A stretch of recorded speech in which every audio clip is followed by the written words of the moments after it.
हे जगन्नाथ बलदेव सुभद्रा माई की जय, निताय चैतन्य की जय, परशुराम भगवान की जय, वामन देव की जय, गिरि गोवर्धन की जय, श्रीला प्रभुपाद की जय। ओम अज्ञानतिमिरान्धस्य ज्ञानाञ्जनशलाकया चक्षुरुन्मीलितं येन तस्मै श्रीगुरवे नमः। नमो ओम विष्णुपादाय कृष्णपृष्ठाय भूतले श्रीमते भक्तिवेदांत स्वामिनिति नामिने। नमस्ते सारस्वते देवे गौरवाणी प्रचारिणे निर्विशेष शून्यवादी पाश्चात्य देशतारिणे। जय श्री कृष्ण चैतन्य प्रभु नित्यानंद श्री अद्वैत गदाधारा श्रीवासादि गौर भक्त वृंदा। हरे कृष्णा कृष्ण कृष्ण हरे हरे, हरे राम राम राम हरे हरे। హరే కృష్ణ 13వ అధ్యాయము ప్రకృతి పురుషుడు చైతన్యము. ఇవాళ మనం చెప్పుకోబోయే శ్లోకాలు 27, 28. యావత్ సంజాయతే కించిత్ సత్వం స్థావర జంగమం క్షేత్ర క్షేత్రజ్ఞ సంయోగాత్ తత్విద్ధి భరతర్షభ. ఓ భరతవంశ శ్రేష్ఠుడా, నీవు గాంచునట్టి స్థావర జంగమ రూపము ఏదైనను క్షేత్ర క్షేత్రజ్ఞుల సంయోగమేనని తెలుసుకొనుము. 28. సమం సర్వేషు భూతేషు తిష్టంతం పరమేశ్వరం వినశ్యంతం యః పశ్యతి స పశ్యతి. సర్వదేహములందు జీవాత్మను అనుసరించు పరమాత్మను గాంచువాడు మరియు నశ్వరమైన దేహమునందలి ఆత్మ పరమాత్మలి ఇరువురిని ఎన్నడూను నశింపని వారుగా తెలుసుకొనగలిగిన వాడు యథార్థ దృష్టిని కలిగిన వాడు. ఓకే, హరే కృష్ణ. సో ఇవాళ మనము భగవద్గీత 13వ అధ్యాయంలోని కొన్ని ముఖ్యమైనటువంటి శ్లోకాలని మనం చర్చించుకోబోతున్నాం. హరే కృష్ణ ప్రభుజీ. హరే కృష్ణ, హరే కృష్ణ. ధన్యవాదాలు. ఇవాళ మనం చర్చించుకోబోయేటువంటి శ్లోకాలలో ఆత్మతత్వం గురించి, పరమాత్మతత్వం గురించి తెలుసుకోబోతున్నాం. అసలు మొట్టమొదటిగా ఆత్మతత్వం గురించి, పరమాత్మతత్వం గురించి ఎందుకు తెలుసుకోవాలి అంటే, మనకి శ్రీమద్ భాగవతంలో శుకదేవ గోస్వామి చాలా చక్కగా వివరించడం జరిగింది పరీక్షిత్ మహారాజ్. ఆత్మతత్వానికి సంబంధించినటువంటి ప్రశ్నలను మనం అడగాలి. ఆత్మతత్వం గురించి తెలుసుకోవాల్సినటువంటి ప్రయత్నం మనం చేయాలి. ఎందుకంటే అతతో బ్రహ్మ జిజ్ఞాస. ఎందుకంటే మన స్వభావం ఏదైతే ఉన్నదో అది ఆధ్యాత్మికమైనటువంటి స్వభావం. ఎలాగైతే ఇప్పుడు ఒక చేప నీళ్ళల్లో ఉన్నంత వరకు సంతోషంగా ఉంటుంది, నీళ్ళలోంచి బయటకు వచ్చిందంటే అది సంతోషంగా ఉండడానికి సాధ్యము కాదు. అదేవిధంగా మనందరం కూడా ఆధ్యాత్మిక జీవులం. అయితే మనం ఆధ్యాత్మిక జీవులము కేవలం శరీరం మాత్రమే కాదు. కాబట్టి భౌతికమైన విషయాల్లో మాత్రమే మనము ఉన్నట్లయితే మనకి ఆ ఆనందం అనేది మనకి ఎప్పటికీ కూడా దొరకదు. అలాగే కూడా ఆనందం దొరకపోవడమే కాదు, ఆత్మతత్వం తెలియనంత వరకు మనకు ఉన్నటువంటి తాపత్రయాలు ఎన్నటికీ కూడా తీరవు. అందుకోసమని శుకదేవ గోస్వామి పరీక్షిత్ మహారాజుకి ఈ విధంగా చెప్పడం జరిగింది అనమాట. శ్రోతవ్యాధీని రాజేంద్ర నృణాం సంతి సహస్రశః అపశ్యతాం ఆత్మతత్వం గృహేషు గృహమేధినాం. అంటే ఎవరైతే చాలా భౌతికంగా ఉంటారో, చాలా గృహమేధులు అని వాళ్ళని పిలువబడతారు. అంటే వాళ్ళు ఏంటంటే, గృహమేధులు అంటే భౌతికమైనటువంటి విషయాలలో వాళ్ళు ఉండిపోతారు అనమాట. అలాంటి వాళ్ళట వినడానికి వాళ్ళకి చాలా విషయాలు ఉంటాయట. శ్రోతవ్యాధీని రాజేంద్ర నృణాం సంతి సహస్రశః. అంటే వాళ్ళు వేల కొద్ది విషయాలను వాళ్ళు వినడానికి ఇష్టపడతారు. సో ఫర్ ఎగ్జాంపుల్, న్యూస్ మనం చూడడానికి ఇష్టపడతాం. న్యూస్ వినాలని ఉంటుంది, వేరే వాళ్ళ గురించి తెలుసుకోవాలని ఉంటుంది, దాని గురించి తెలుసుకోవాలి, వీళ్ళ గురించి తెలుసుకోవాలి, అందరి గురించి తెలుసుకోవాలనేటువంటి మనకి ఒక ఇంట్రెస్ట్. బట్ ఇది ఒక పాజిటివ్ ఇంట్రెస్ట్ కాదు. నిజమైనటువంటి ఇంట్రెస్ట్ అంటే ఆత్మ గురించి తెలుసుకోవాలి, పరమాత్మ గురించి తెలుసుకోవాలి, భగవంతుడి గురించి తెలుసుకోవాలి. ఇది కరెక్ట్ అయినటువంటి క్వశ్చన్స్, కరెక్ట్ అయినటువంటి జిజ్ఞాస అనేది కృష్ణుడి పట్ల మనకి ఉండాలన్నమాట. అదే ఈ భౌతికంగా ఉన్నటువంటి గృహమేధులైతే గనక వాళ్ళు పట్టించుకోరట ఆత్మతత్వాన్ని. నిద్రయా హ్రయతే నక్తం వ్యవాయేన చ వావయః దివాచార్తహయా రాజన్ కుటుంబ భరణేనవ. అయితే ఇప్పుడు ఇప్పుడే పుట్టినటువంటి పిల్లవాడు ఉన్నాడు అనుకోండి. ఆ పిల్లవాడు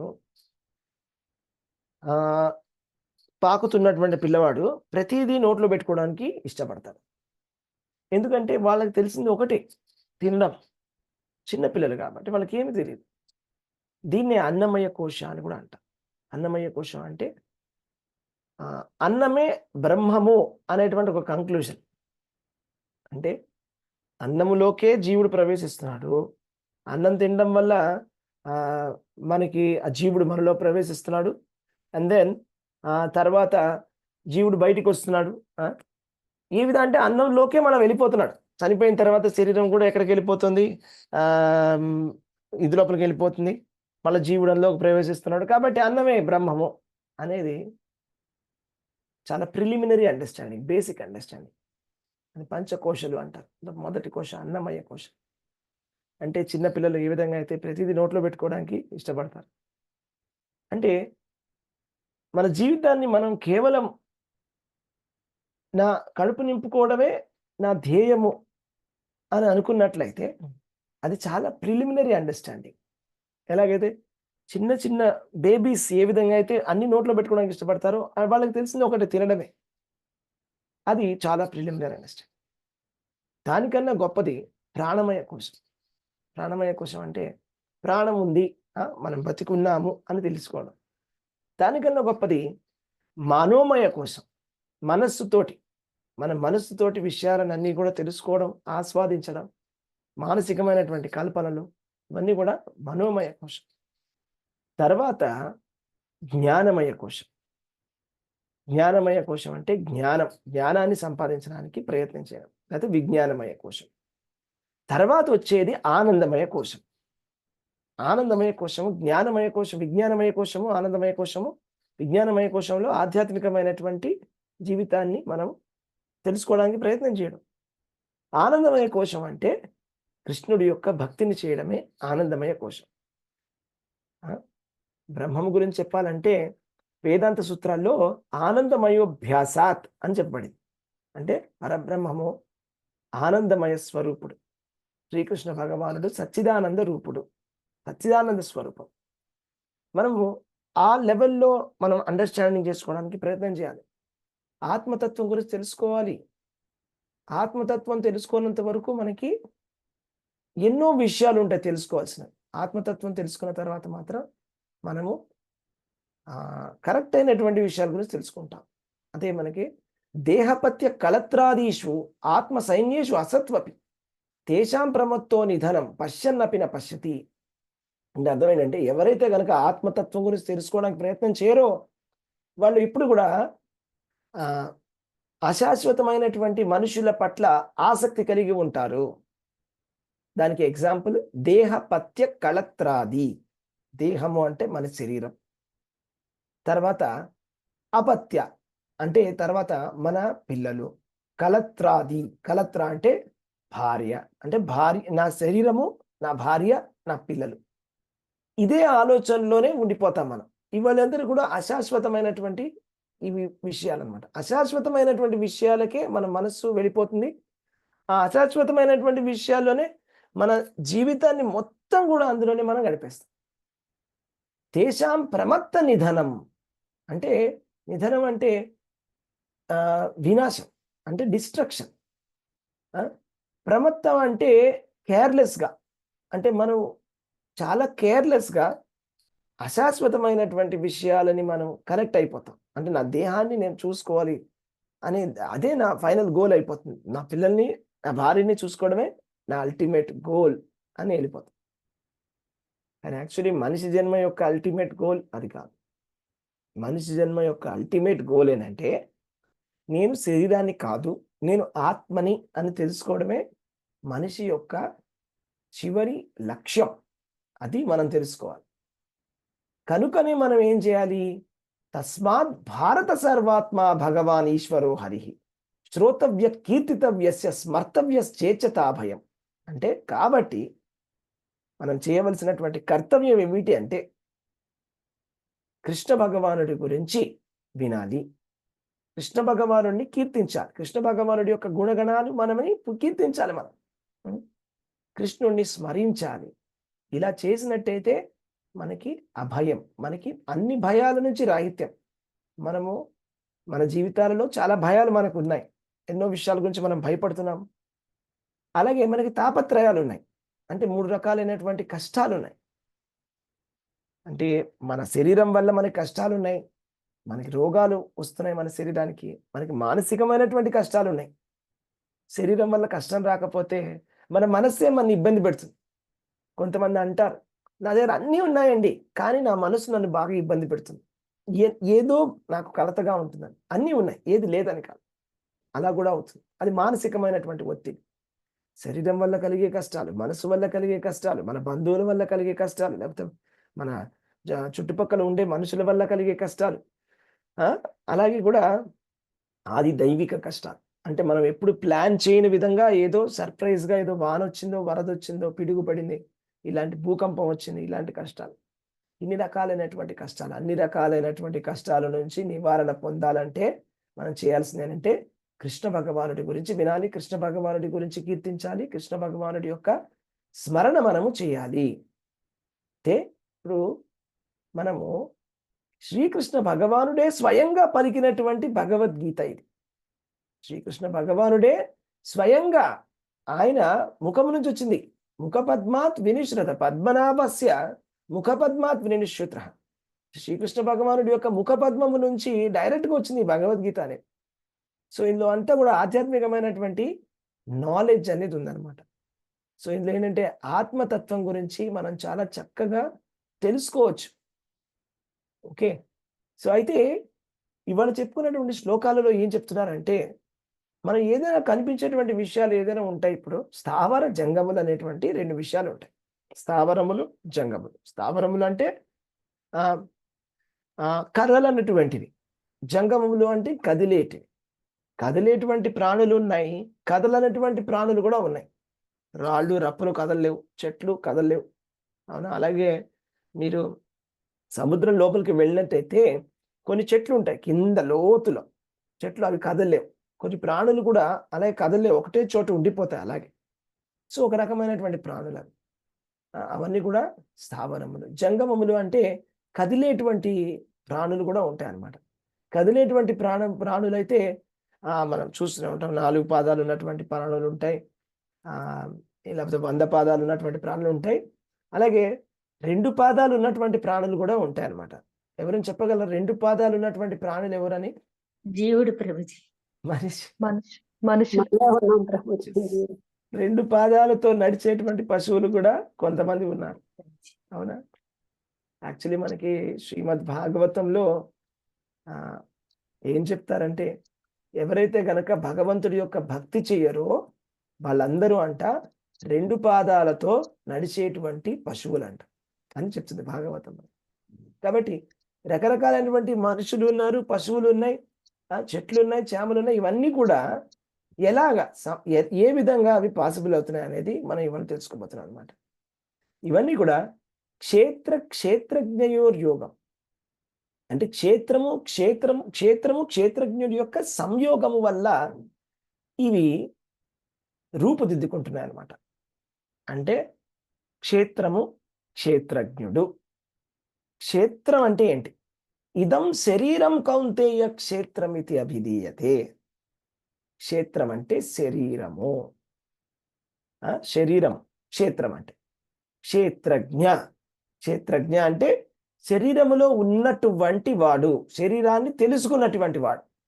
క్షేత్రజ్ఞులు 2 ఉన్నారు. ఎవరు చెప్పగలరు క్షేత్రజ్ఞులు ఎవరెవరు? ఆత్మ, పరమాత్మ. ఆత్మ మరియు పరమాత్మ, 2 కూడా క్షేత్రజ్ఞులు. సో క్షేత్రానికి క్షేత్రజ్ఞుడికి ఉన్నటువంటి తేడా ఎవరైనా చెప్పగలరా? వీళ్ళిద్దరిలో ఎవరు శాశ్వతము, ఎవరు అశాశ్వతము? ఆత్మకి కేవలం వ్యక్తిగత జ్ఞానమే ఉంటుంది, పరమాత్మకి సమస్త జీవుల యొక్క జ్ఞానం ఉంటుంది. జీవులలోని అలాగా నేను అడిగినటువంటి ప్రశ్న ఏంటంటే, క్షేత్రానికి క్షేత్రజ్ఞుడికి ఉన్నటువంటి బేసిక్ తేడా ఏంటి? క్షేత్రం అంటే మన శరీరం ప్రభుజీ. క్షేత్రజ్ఞుడు నశించేది ప్రభుజీ, క్షేత్రజ్ఞుడు నశింపులేను. అది మెయిన్ పాయింట్. కరెక్ట్. అది ఒక్క ముక్కలో చెప్పాలంటే క్షేత్రం నశిస్తుంది, క్షేత్రజ్ఞుడు నశించడు. ఆత్మ అయినా పరమాత్మకైనా కూడా చావు అనేది ఉండదు. అర్థమైంది కదా మీకు? సో క్షేత్రానికి నాశనం అనేది లేదు. అవినాశీతు తత్విద్ధి ఏన సర్వం ఇదం తత అంటే ఏంటి అర్థం? ఈ భగవద్గీతలో మనకి శ్రీకృష్ణ భగవానుడు చెప్పడం జరిగింది కదా, అంటే అవినాశి అంటే ఎటువంటి వినాశం అనేది లేదు. అవినాశి తు తత్విద్ధి, తెలుసుకో ఏంటది? ఏన సర్వం ఇదం తతం, అంతా కూడా వ్యాపించి ఉంది ఆత్మ. వినాశం అవ్యయస్యాస్య న కశ్చిత్ కర్తుమర్హతి. అదే మన శరీరానికైతే వినాశం ఉంటుంది. ఎవరు కూడా ఈ ఆత్మని చంపలేరు. మనం శరీరాన్ని మాత్రమే చంపగలము. ఎందుకంటే ఆత్మకి చావు అనేది లేదు. ఆత్మకి చావు అనేది లేదు. నజాయతే మ్రియతే వా కదాచిన్ నాయం భూత్వా భవితా వా నా భూయః అజో నిత్య శాశ్వతోయం పురాణో నహన్యతే హన్యమానే శరీరే. ఆత్మకి చావు లేదు. నజాయతే, దానికి పుట్టుక కూడా లేదు. మనం అందరం బర్త్డే సెలబ్రేట్ చేసుకుంటాం, అవునా? మీకు ఒక ప్రశ్న, ఈ బర్త్డే ఎవరి బర్త్డే? ఇది మీ శరీరం యొక్క బర్త్డేనా, లేకపోతే మీ ఆత్మ యొక్క బర్త్డేనా? చెప్పండి. అందరం శరీర భావంలో మనం చేసుకుంటాం అనుకుంటాం. శరీరానికి సంబంధించింది అది బర్త్డే అంటే. కాబట్టి శరీరానికి, కానీ మన కృష్ణ భగవానుడు చెప్తాడు నజాయతే మ్రియతేవా. అసలు ఆత్మకి పుట్టుక లేదు, ఆత్మకి చావు లేదు. మనం ఎవరు? శరీరమా ఆత్మలమా? చెప్పండి. కాబట్టి మనకి చావు అనేది అసలు యాక్చువల్గా లేదు. చావు అనేది కేవలం శరీరానికి మాత్రమే. మనం కూడా ఇప్పుడు ఎవరైనా చనిపోతే మనం బాధపడతాం. ఎందుకు బాధపడుతున్నాం అంటే ఆ దేహాత్మ బుద్ధి వల్ల మాత్రమే బాధపడుతున్నాం. ఎందుకంటే మనము ఒక మనిషిని, ఒక జీవుణ్ణి శరీరం అని అనుకున్నాం ఇన్ని రోజులు.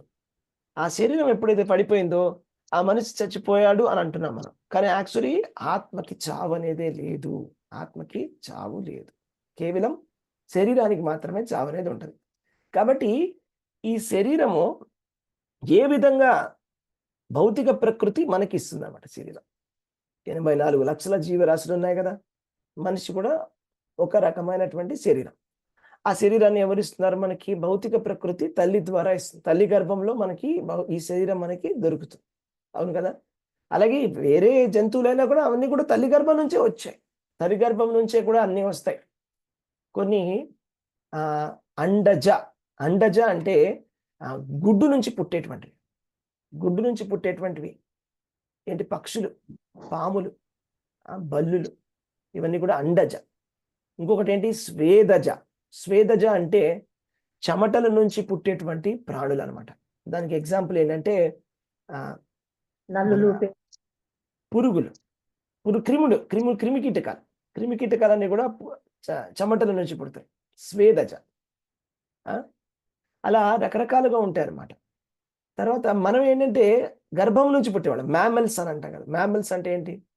తల్లి గర్భంలోంచి పుడతాం, గుడ్డులోంచి పుట్టాం.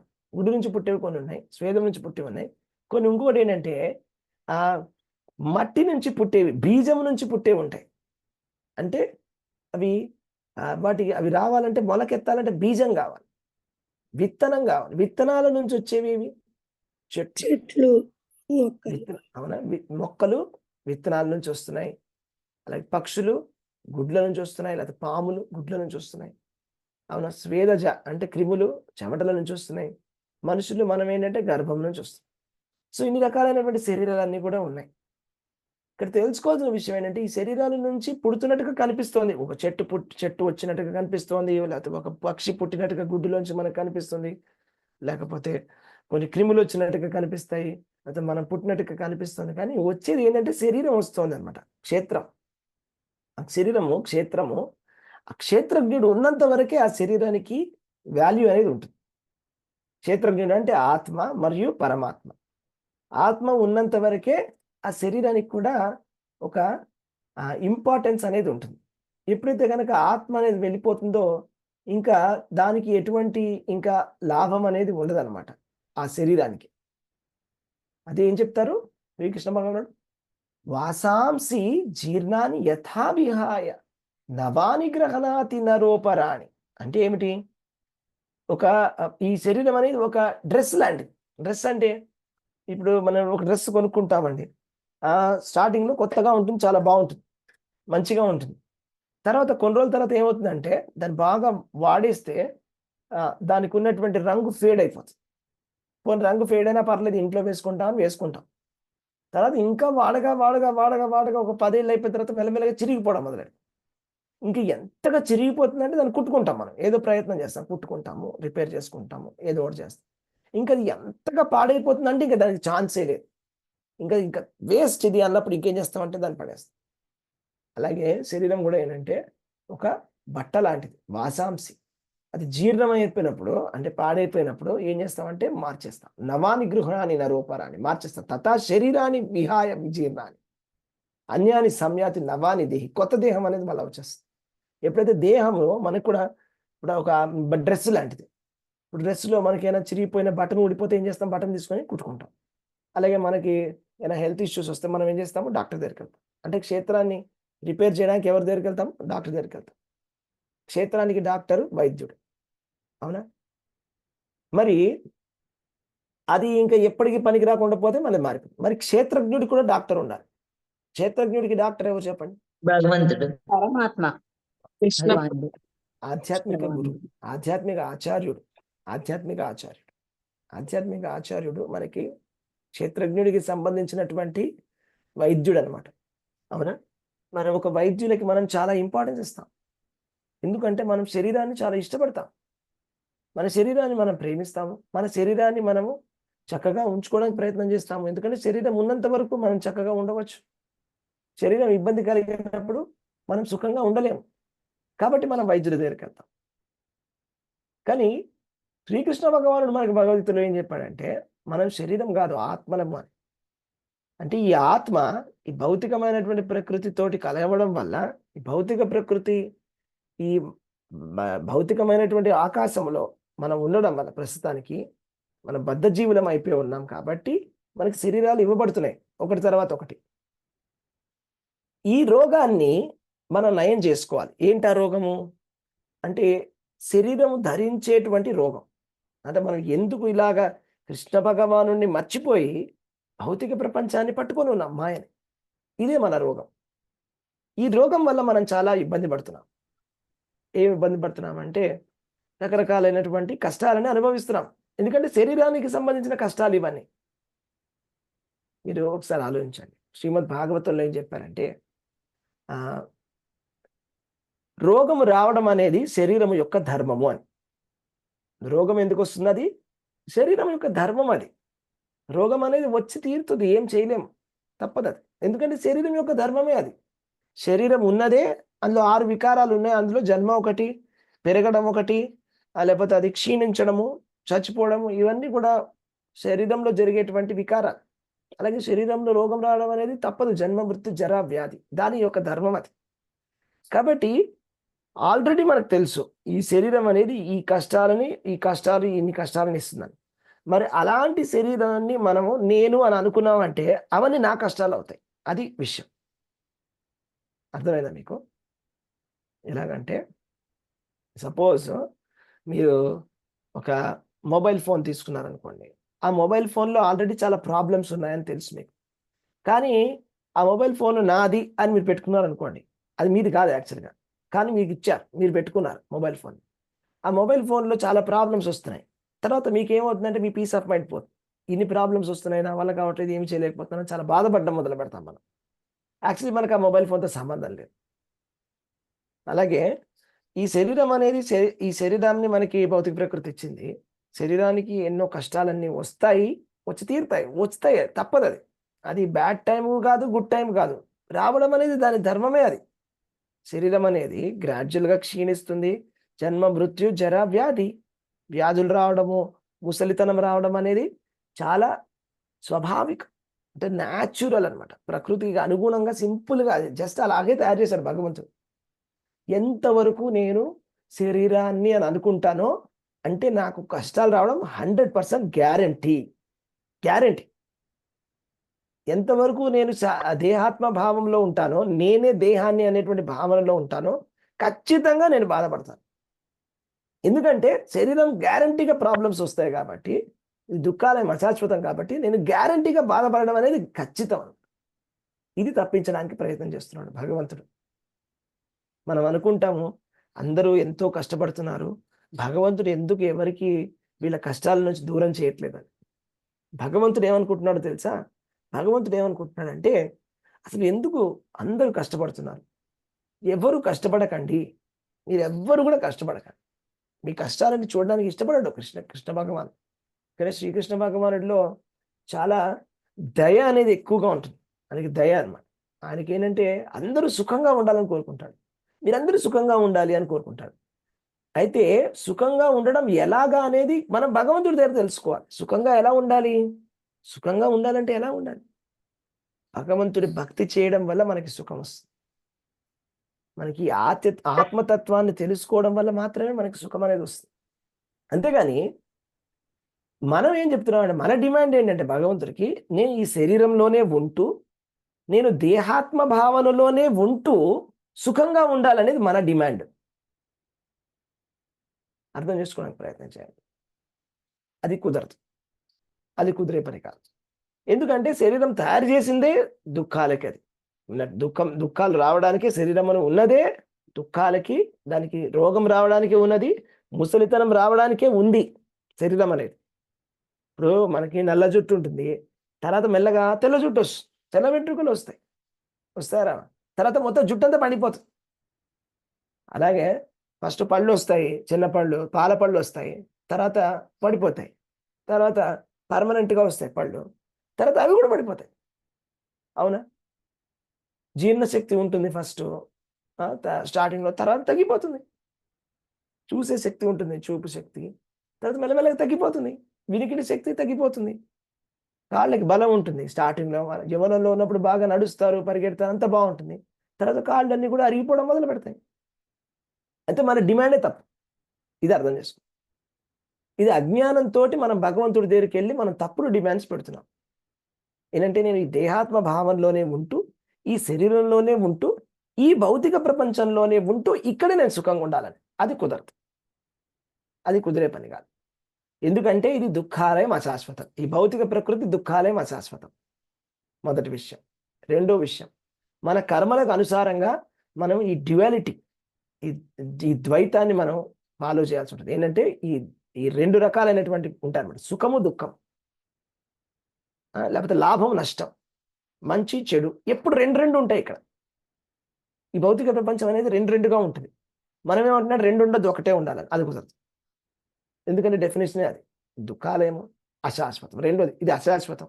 ఏది ఇక్కడ శాశ్వతంగా ఉండదు. కానీ మనం ఏం డిమాండ్ చేస్తున్నాం, శాశ్వతంగా ఉండాలి అని. కుదరదు. అలాగే మనం ఏమంటున్నాం, రెండు కాదు, సుఖము దుఃఖం కాదు, ఎప్పుడు సుఖమే ఉండాలని. ఉండదు, కుదరదు. ఈ భౌతిక ప్రపంచంలో అది సాధ్యపడదు. ఎప్పుడు లాభం నష్టం రెండు ఉంటాయి, లాభం నష్టం ఉండదు, నాకు ఎప్పుడు లాభమే కావాలి. కుదరదు, అది కూడా కుదరదు. కష్టము సుఖము, లేకపోతే వేసవి కాలము, లేకపోతే శీతాకాలం. మనం ఏమంటాం, ఎప్పుడు నాకు కంఫర్టబుల్గా ఉండాలి, వేడిగా ఉండకూడదు, అది కుదరదు. మనకి ఎప్పుడు ఒకటే కాలం ఉండాల్సి, ఒకటే ఋతువు ఉండాలంటే అది కుదరదు. ఇప్పుడు వానకాలం పడుతుంది, నెక్స్ట్ చలికాలం వచ్చేస్తుంది, మనం వద్దంటే సరిపోదు. ఇది భౌతిక ప్రకృతి. అంటే మనం అడ్జస్ట్ అవ్వాలి. ఇక్కడ ప్రకృతి మనకు అడ్జస్ట్ అవ్వదు. అంటే మన డిమాండే తప్పుంది భగవంతుడితో. మనం అనుకుంటున్నాం భగవంతుడు ఎందుకు మనకి మన కష్టాలను నివారించట్లేదని. భగవంతుడు అనుకుంటున్నాడు, అసలు కష్టాలే లేవు నీకు, నువ్వు దేహాత్మ భావంలో నువ్వెందుకున్నావు అంటున్నాడు భగవంతుడు. నువ్వు దేహాత్మ భావంలో ఉండవద్దు. ఎందుకుంటున్నావు నువ్వు దేహాత్మ భావంలో? భగవద్గీతను నువ్వు చక్కగా విని భగవంతుడి భక్తిని చేసినట్టయితే కంప్లీట్గా దేహాత్మ భావం నుంచి బయటకు వచ్చేస్తాము. కంప్లీట్గా దేహాత్మ భావం నుంచి బయటకు వచ్చేస్తే నిత్యబద్ధుడి నుంచి నిత్య శుద్ధుడు అయిపోతారు. అంటే ఈ జన్మలోనే మనము ముక్తిని సంపాదించవచ్చు, జీవన్ముక్తులు అవ్వవచ్చు కృష్ణ భగవానుడి యొక్క భక్తి చేయడం వల్ల. మరి ఇంత ఈజీగా ఉంది ప్రాసెస్. అదే భగవంతుడు అదే అనుకుంటాడు. ఇంత ప్రాసెస్ ఇంత సింపుల్గా ఇంత ఈజీగా ఉంది, నేను ఇంత క్లియర్గా కూడా ఎక్స్ప్లెయిన్ చేస్తున్నాను భగవద్గీతలో, ఎందుకు తెలుసుకోవట్లేదు? మీరెందుకు తెలుసుకోవట్లేదు? మనం అంటున్నాం మీరెందుకు నన్ను సుఖంగా పెట్టట్లేదు? ఆయన అంటున్నాడు మీరెందుకు తెలుసుకోవట్లేదు, మీరు సుఖంగా ఉండాలనే నేను కోరుకుంటున్నాను. భగవంతుడు కోరుకునే మనం అందరం చాలా సుఖంగా ఉండాలని, ఆనందమయోభ్యాసాలు. అంటే అసలు అసీమితమైనటువంటి ఆనందం, ఎటువంటి హద్దు లేనటువంటి ఆనందాన్ని భగవంతుడు ఇవ్వడానికి రెడీగా ఉన్నాడు. మనం తీసుకోవడానికి రెడీగా లేదు. ఎందుకంటే మనం ఆ భగవంతుడు చెప్పినటువంటి స్ట్రైట్ ఫార్వర్డ్ ఇన్స్ట్రక్షన్ని కూడా మనం అర్థం చేసుకోలేకపోతున్నాం ఇక్కడ. కాబట్టి మనకి ఈ సింపుల్ విషయం మనకి అర్థం కావట్లేదు అనమాట. అయితే మనం తెలుసుకోవాల్సిన ముఖ్యమైన విషయం ఏంటంటే క్షేత్రము, క్షేత్రజ్ఞుడు. క్షేత్రం అంటే శరీరం, క్షేత్రజ్ఞుడు అంటే ఆత్మ, పరమాత్మ. మనం ఎవరము? శరీరమా, ఆత్మనా, పరమాత్మనా? చెప్పండి ఎవరైనా. ఆత్మ. జీవాత్మ. మనం జీవులం. అయితే ఇప్పుడు శరీరము, ఒకవైపు శరీరం ఉంది, ఒకవైపు భగవంతుడు ఉన్నాడు. రెండు బ్యాలెన్స్ చేయాలి. ఏం చేయాలి? ఇప్పుడు ఈ శరీరాన్ని జాగ్రత్తగా మనం చూసుకుంటూ భగవంతుడిని సేవ చేయాలి. ఈ శరీరంతో భగవంతుడు సేవ చేయాలి. ఓకే. కానీ ఇప్పుడు జరుగుతున్నటువంటి మనం చేసే మిస్టేక్ ఏం చేస్తున్నామంటే, ఈ శరీరాన్ని ప్రేమిస్తున్నాము, భగవంతుడిని ప్రేమించాల్సిన విధంగా, భగవంతుడిని సేవించాల్సిన విధంగా ఈ శరీరానికి సంబంధించిన బంధువుల్ని మనం ప్రేమిస్తున్నాం. అంటే అసలు యాక్చువల్గా ఆ సేవ ఎవరికి ఇవ్వాలి అంటే భగవంతుడి ప్రకారం ఆ సేవ భగవంతుడికి చెందినటువంటి సేవ. మీ మనస్సు, మీ ఉన్నటువంటి ఎమోషన్స్, మీరు చేయాలనుకున్నటువంటి సేవ, మన అటాచ్మెంట్ అంతా కూడా మనం భగవంతుడి వైపు మళ్ళించాలి. అక్కడ మళ్ళించాలి. కానీ మనం తప్పు దారిలో, రాంగ్ సైడ్ తిరిగాం, విముఖులమై ఉన్నాం. ఒక పక్క పరమాత్మ ఉన్నాడు, ఒక పక్షి తింటున్నది, ఒక పక్షి చూస్తోంది. పరమాత్మ ఒక పక్షి చూస్తున్నది. అలాగే ఉపదృష్ట అనుమంత అంటే జస్ట్ చూస్తూ ఉంటుంది, విట్నెస్ లాగా సాక్షిభూతముగా చూస్తున్నాడు పరమాత్మ. మనం ఏం చేస్తున్నాము? అటు తిరిగి మనం పళ్ళని తింటున్నాం. ఒక పక్షి ఏం చేస్తుంది? అటువైపుగా తిరిగి పళ్ళని తింటుంది. పళ్ళని తింటుందంటే ఏం చేస్తుంది అంటే మన కర్మ ఫలితాలను మనం భోగిస్తున్నాం. మనం చేయాల్సినటువంటి పని ఏంటి? కర్మలను చేసి భగవంతుడికి ఆ ఫలాన్ని అర్పించాలి. అదేం చేస్తుంది? ఆ పక్షి తినేస్తోంది అటు తిరిగి విముఖంగా. తప్పు చేస్తున్నాం. మనం ఈ శరీరాన్ని నేను అని చెప్పేటువంటి భావనలో ఈ శరీరాన్ని ప్రేమిస్తున్నాం. శరీరానికి సంబంధించినటువంటి భార్యని, శరీరానికి సంబంధించిన పిల్లల్ని, అక్కడ మనం భగవంతుడికి చేయాల్సినటువంటి సిన్సియారిటీ, భగవంతుడికి ఇవ్వాల్సినటువంటి ప్రేమని, భగవంతుడికి చేయాల్సినటువంటి సేవను అంతా తీసుకుపోయి ఇక్కడ పెట్టేస్తాం. అలా చేయడం అనేది ఫార్ములా ఫర్ డిజాస్టర్ అని కృష్ణుడు చెప్తున్నాడు అన్నమాట. అంటే ఖచ్చితంగా ఇది మనకి ఫైనల్గా దుఃఖాన్నే ఇస్తుందని గ్యారంటీ. అందులో ఎటువంటి డౌట్ అనేది లేదు. మీరు మొత్తం అంతా జీవితం అంతా అయిపోయిన తర్వాత చివరికి ఎటువంటి సాటిస్ఫాక్షన్ అనేది ఉండదు, కేవలం డిప్రెషన్ మాత్రమే మిగులుతుంది. ఈ పని తప్పు. అలా చేయకూడదు. మనకున్నటువంటి మనసైనా, మనకున్నటువంటి ప్రేమనైనా మనం భగవంతుడి వైపు మళ్ళించాలి. మన శరీరాన్ని జాగ్రత్తగా చూసుకోవాలి. శరీరంతో భగవంతుడి యొక్క సేవని చేయాలి. క్షేత్రము, క్షేత్రజ్ఞుడు.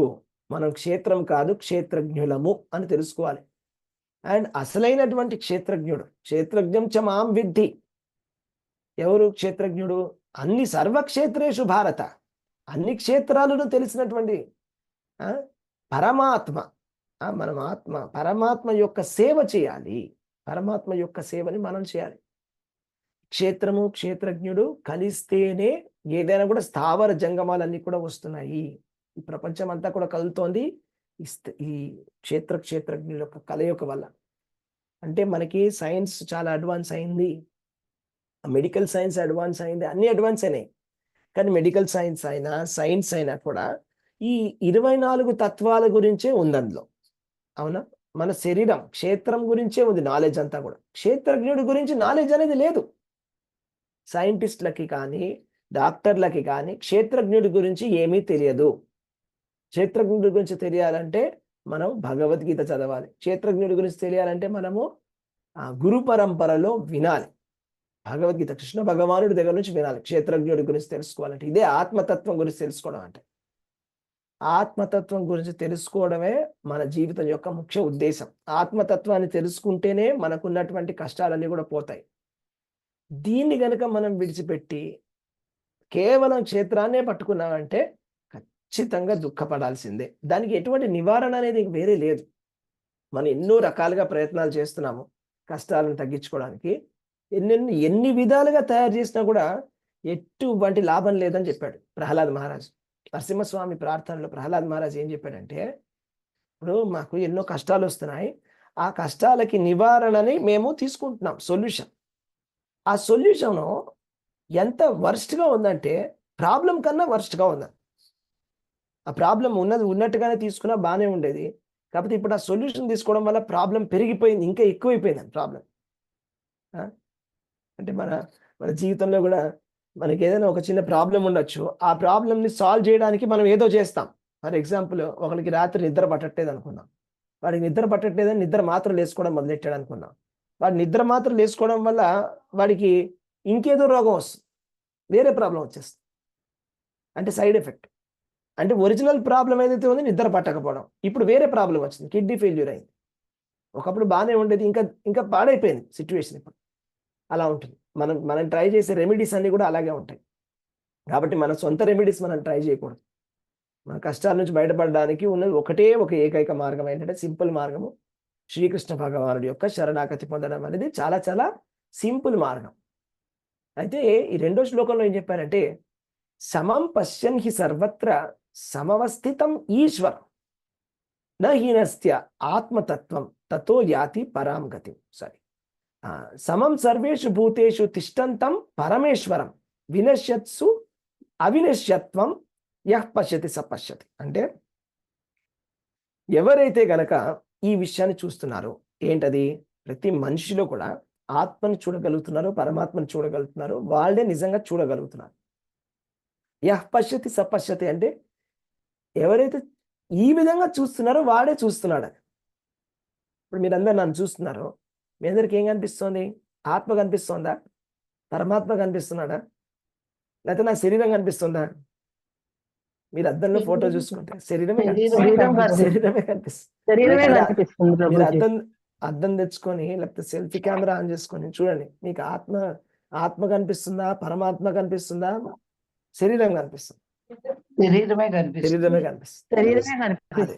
అంటే మనకి అదే, అంటే మనం ఇంకా డీప్ గా నాలెడ్జ్ తెచ్చుకోవాలని అర్థం. జ్ఞానాన్ని మనం ఇంకా బాగా ప్రాక్టీస్ చేయాలి. భగవద్గీతని ఇంకా బాగా చదవాలన్నమాట. ఇంకా చాలా బాగా చదివి అర్థం చేసుకోవాలి. చాలా బాగా భక్తిని చేయాలి. ఎంత బాగా భక్తిని చేయాలంటే, ఒక మనిషిని చూసిన వెంటనే మనకి మనిషి కాదు ఆత్మ పరమాత్మ కనిపించాలి. ఎలా తెలుసా? సపోజ్ ఇప్పుడు ఒక క్లాస్ చెప్తున్నారు, ఒక ప్రభుజీ ఒక క్లాస్ చెప్తున్నారు. ఓకే, ఇంగ్లీష్లో ఒక క్లాస్ చెప్తుంటే ఒక మాతాజీ ఉన్నారు, ఆవిడ డాక్టర్, కంటి డాక్టర్ ఆవిడ. ఓకే, అటు చూసి నాకు ఫోన్ చేసి చెప్పారనమాట, ఆయన ఆ భక్తుడికి కంటిలో ప్రాబ్లం ఉంది, డాక్టర్ని కలవమని చెప్పండి అని. అయితే నేను చెప్పదలుచుకుంది ఏంటంటే, మనం అందరం చూస్తున్నాం అతన్ని, కానీ డాక్టర్ కూడా చూస్తున్నాడు, కానీ డాక్టర్కి వేరేలా కనిపిస్తుంది. ఎందుకు అలాగా చెప్పండి? సమస్య గురించి తనకు బాగా లోపల ఇన్నర్గా ఉన్న ప్రాబ్లం ఆయనకు తెలుసు. బయట శరీరం మామూలుగానే ఉంది, కానీ లోపల ఉన్న ప్రాబ్లం మాత్రం ఆయనకే తెలుసు. అలా కాదు, కంట్లో ప్రాబ్లం ఉందని ఎలా తెలిసింది ఆ డాక్టర్కి? మనకెందుకు తెలియలేదు? మనం కూడా క్లాస్ దానికి సంబంధించిన నాలెడ్జ్ కంటికి ఐ స్పెషలిస్ట్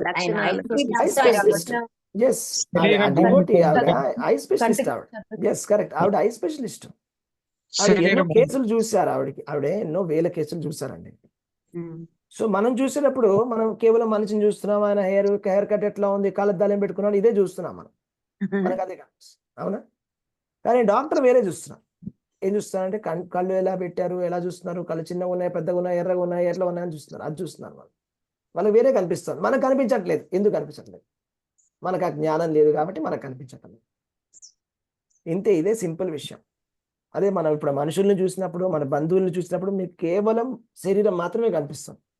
మనం ఆ శరీరాన్ని ఏ విధంగా పోషించాలి, ఆ శరీరానికి ఏ విధంగా సుఖం ఇవ్వాలని మాత్రమే ఆలోచిస్తున్నాం.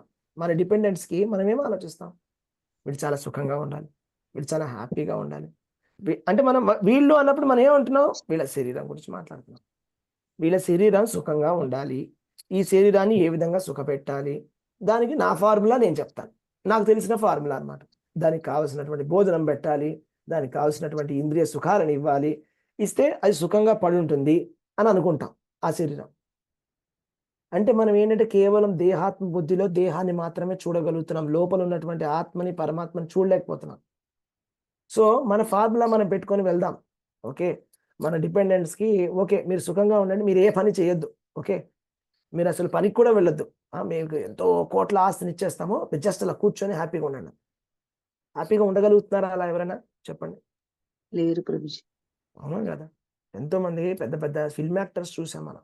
సినిమా యాక్టర్లు వాళ్ళు కోట్లు సంపాదించి చాలా కష్టపడి పైకి వచ్చి కోట్లు సంపాదించారు. వాళ్ళు చాలా కష్టపడ్డారు సినిమా ఇండస్ట్రీలో కానీ పొలిటీషియన్స్.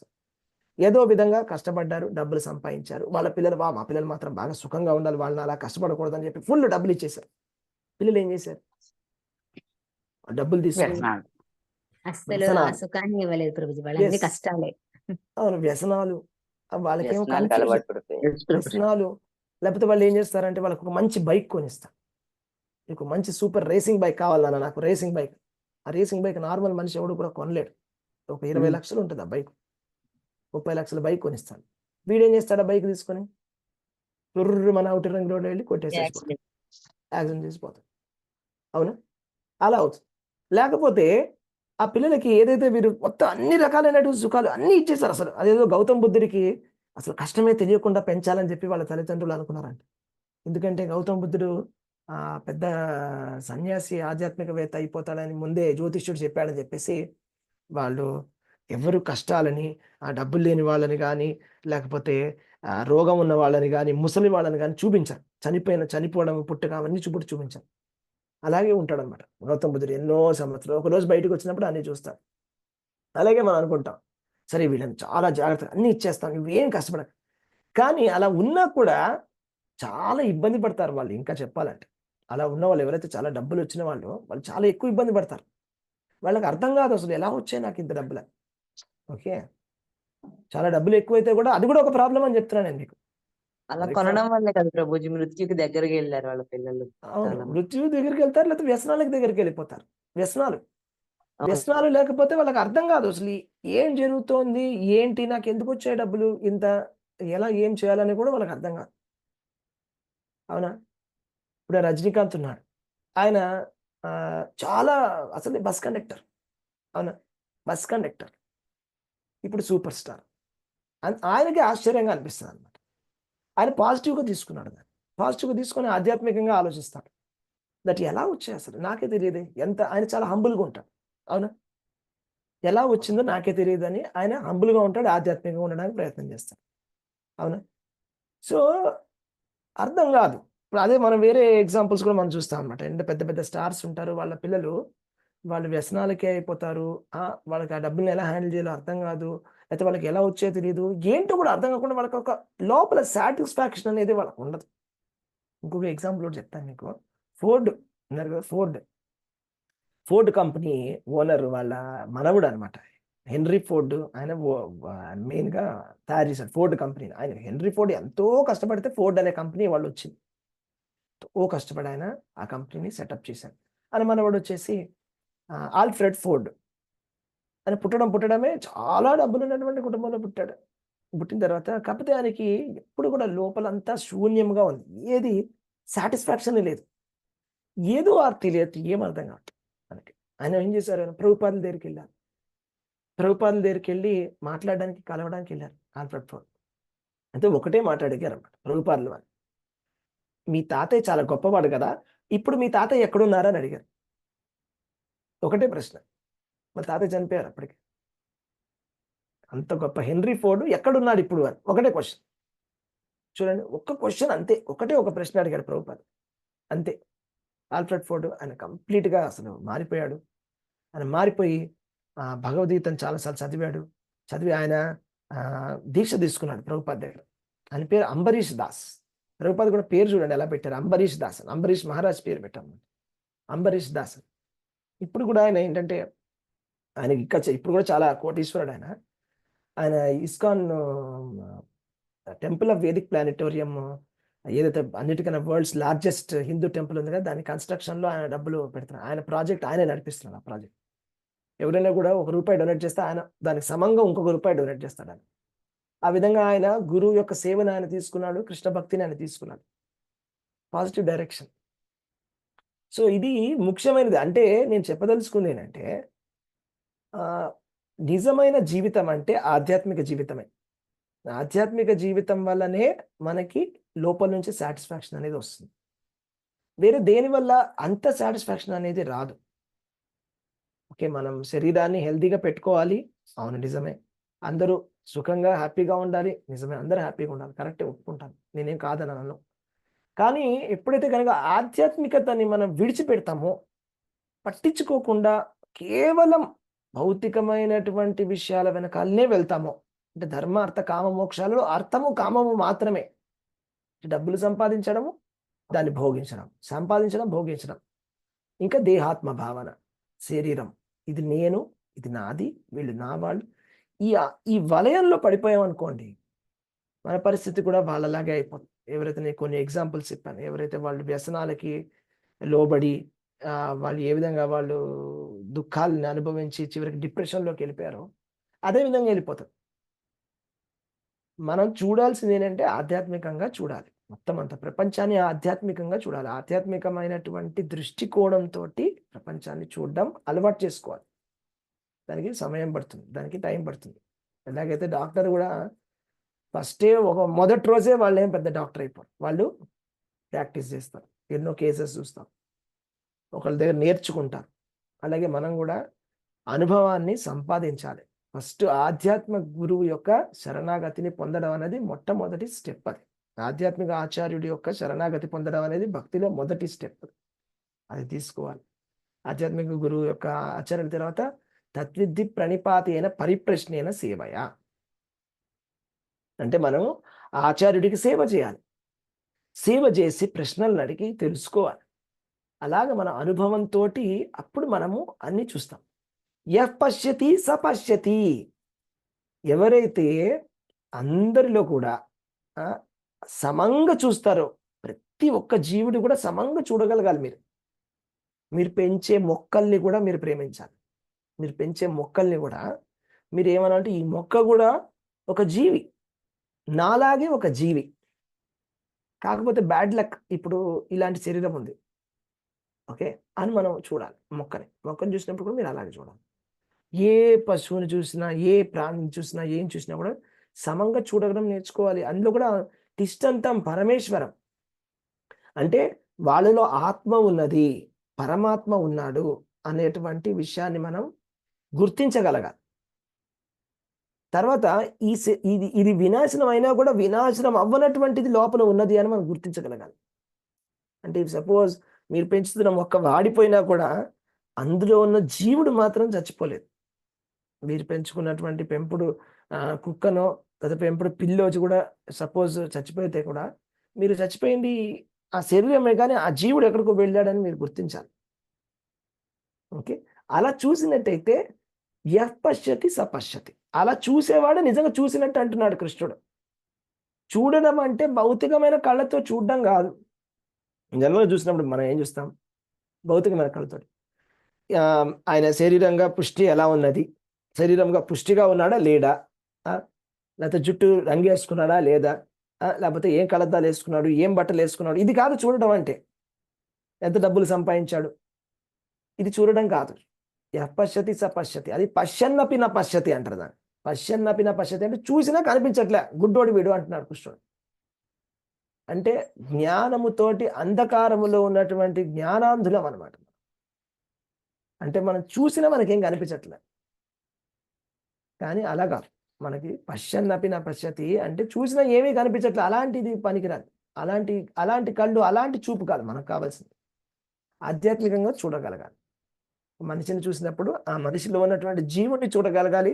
ఆ జీవుడి పట్ల మనకి దయ అనేది ఉండాలి. ఆ జీవుని ఏ విధంగా మనం ఉద్ధరించాలి అని ఆలోచించాలి.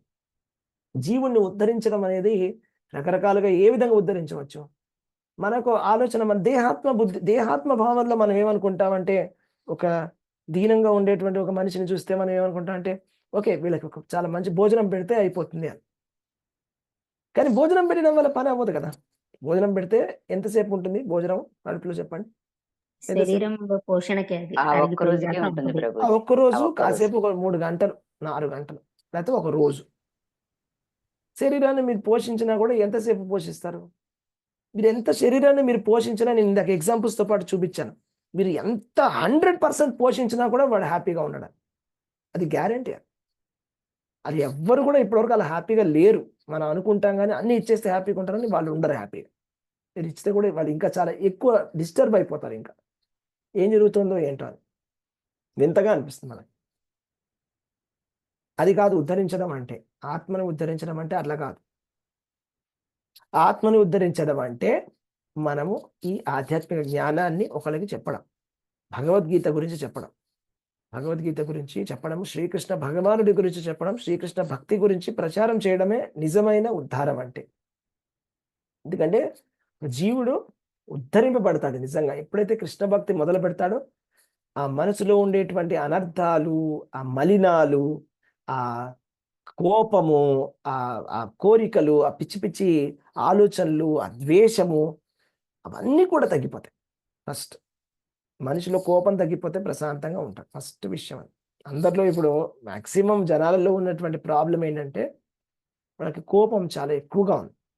ఏదో ఒక బాధ, ఒక బెంగ, ఒక కలత, ఎవరి మీదనో ఒక కక్ష, ఏదో జరిగినాయనేటువంటి ఒక బాధ ఉన్నది. దానివల్ల వాళ్ళు చాలా సతమతం అయిపోతున్నారు. వాళ్ళే చాలా ఇబ్బంది పడుతున్నారు.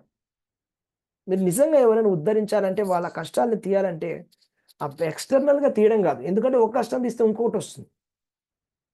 మీరు ఒక ప్రాబ్లం సాల్వ్ చేయడానికి వెళ్ళినప్పుడు ఇంకొక ప్రాబ్లం వచ్చేస్తుంది. దానికి ఎగ్జాంపుల్స్ కూడా నేను మీకు చెప్పాను. ఇలా కాదు ఇలా చేద్దామని. సపోజ్ మీరు ఇలా అన్నారనుకోండి, ప్రాబ్లం ఏంటంటే వ్యవసాయం చేస్తే పంటలు సరిగా పండడం లేదు, పంటలకు సరిగా డబ్బులు రావట్లేదు, సరే మనం పట్టణానికి పోదాం. సొల్యూషన్. పట్టణానికి పోతే సొల్యూషన్ వచ్చిందా చెప్పండి? అయిపోయింది. అక్కడైనా సమస్యలు వస్తాయి, అక్కడ కూడా సమస్యలు వస్తాయి. సమస్యలు ఉంటుంది. అవునా? వాళ్ళు ఏమంటారు, అసలు ఈ వ్యవసాయం వల్ల మనకు ప్రాబ్లం వస్తుంది, ఒక పని చేద్దాం, ఈ ల్యాండ్స్ అన్ని కూడా కంపెనీస్కి ఇచ్చేద్దాం, కార్పొరేట్స్కి ఇచ్చేసి మనం కార్పొరేట్లో జాబ్ కింద జాయిన్ అయిపోదాం. సో ఆ కంపెనీ వాళ్ళు వచ్చారు, విలేజ్లో వచ్చేసి అక్కడ పెద్ద కంపెనీ పెట్టారు, కంపెనీ పెట్టి జాబ్స్ ఇచ్చారు. సో అన్ని కష్టాలు తీరిపోయినాయా? ప్రభుజీ మళ్ళీ మొదలవుతాయి. ఇంకో రకమైన ప్రాబ్లం స్టార్ట్ అయింది. అవునా? మళ్ళీ బంధనాలే, ఇంకా పెంచుకోవడమే. ఇంకో రకమైన ప్రాబ్లం స్టార్ట్ అయింది. అవునా? అయితే అప్పటి వరకు బ్రహ్మచారిగా ఉన్నాడు ఒకతను, అసలు వంట వండుకోవడానికి అవ్వట్లేదు, టైంకి ఏది అవ్వట్లేదు, అంత ఇబ్బంది పడుతున్నాడు. సరే చలో మంచిగా పెళ్లి చేసుకుందాం, పెళ్లి చేసుకున్నాడు. అయిపోయినా కష్టాలన్నీ తీరిపోయినాయా? మొదలైన పెరిగిపోతున్నాయి. అది ఇలా ఉంటాయి మన సొల్యూషన్స్ అన్ని కూడా. సో మనుషులు బద్ధజీవులు ఆలోచిస్తే మనం త్రిగుణాలలో ఈ విధంగా ఆలోచిస్తాం. మన సొల్యూషన్స్ ఎప్పుడు కూడా పర్ఫెక్ట్గా ఉండవు. ఎందుకంటే మనకి ఆధ్యాత్మిక దృష్టికోణం లేదు కాబట్టి, మనకి లోతుగా మనకి విషయం తెలియదు కాబట్టి. లోతుగా విషయం కేవలం శ్రీకృష్ణ భగవానుడికే తెలుసు. ఎలాగైతే ఫోన్ తయారు చేసిన కంపెనీకి ఫోన్ గురించి 100% తెలిసి ఉంటుంది, మిక్సీ తయారు చేసిన కంపెనీకి మిక్సీ గురించి 100% తెలిసి ఉంటుంది. వాళ్ళు ఏదైతే సర్వీస్ వాళ్ళు ఏం చెప్తారో అది కరెక్ట్గా చెప్తారు వాళ్ళు. అలాగే కృష్ణ భగవానుడికి ఈ ప్రపంచం గురించి తెలుసు, ఈ భౌతిక శరీరం గురించి, మన శరీరమే కాదు అందరి శరీరాల గురించి తెలుసు, 84 లక్షల జీవరాశుల గురించి తెలుసు, అన్నిటినీ డిజైన్ చేసింది ఆయనే.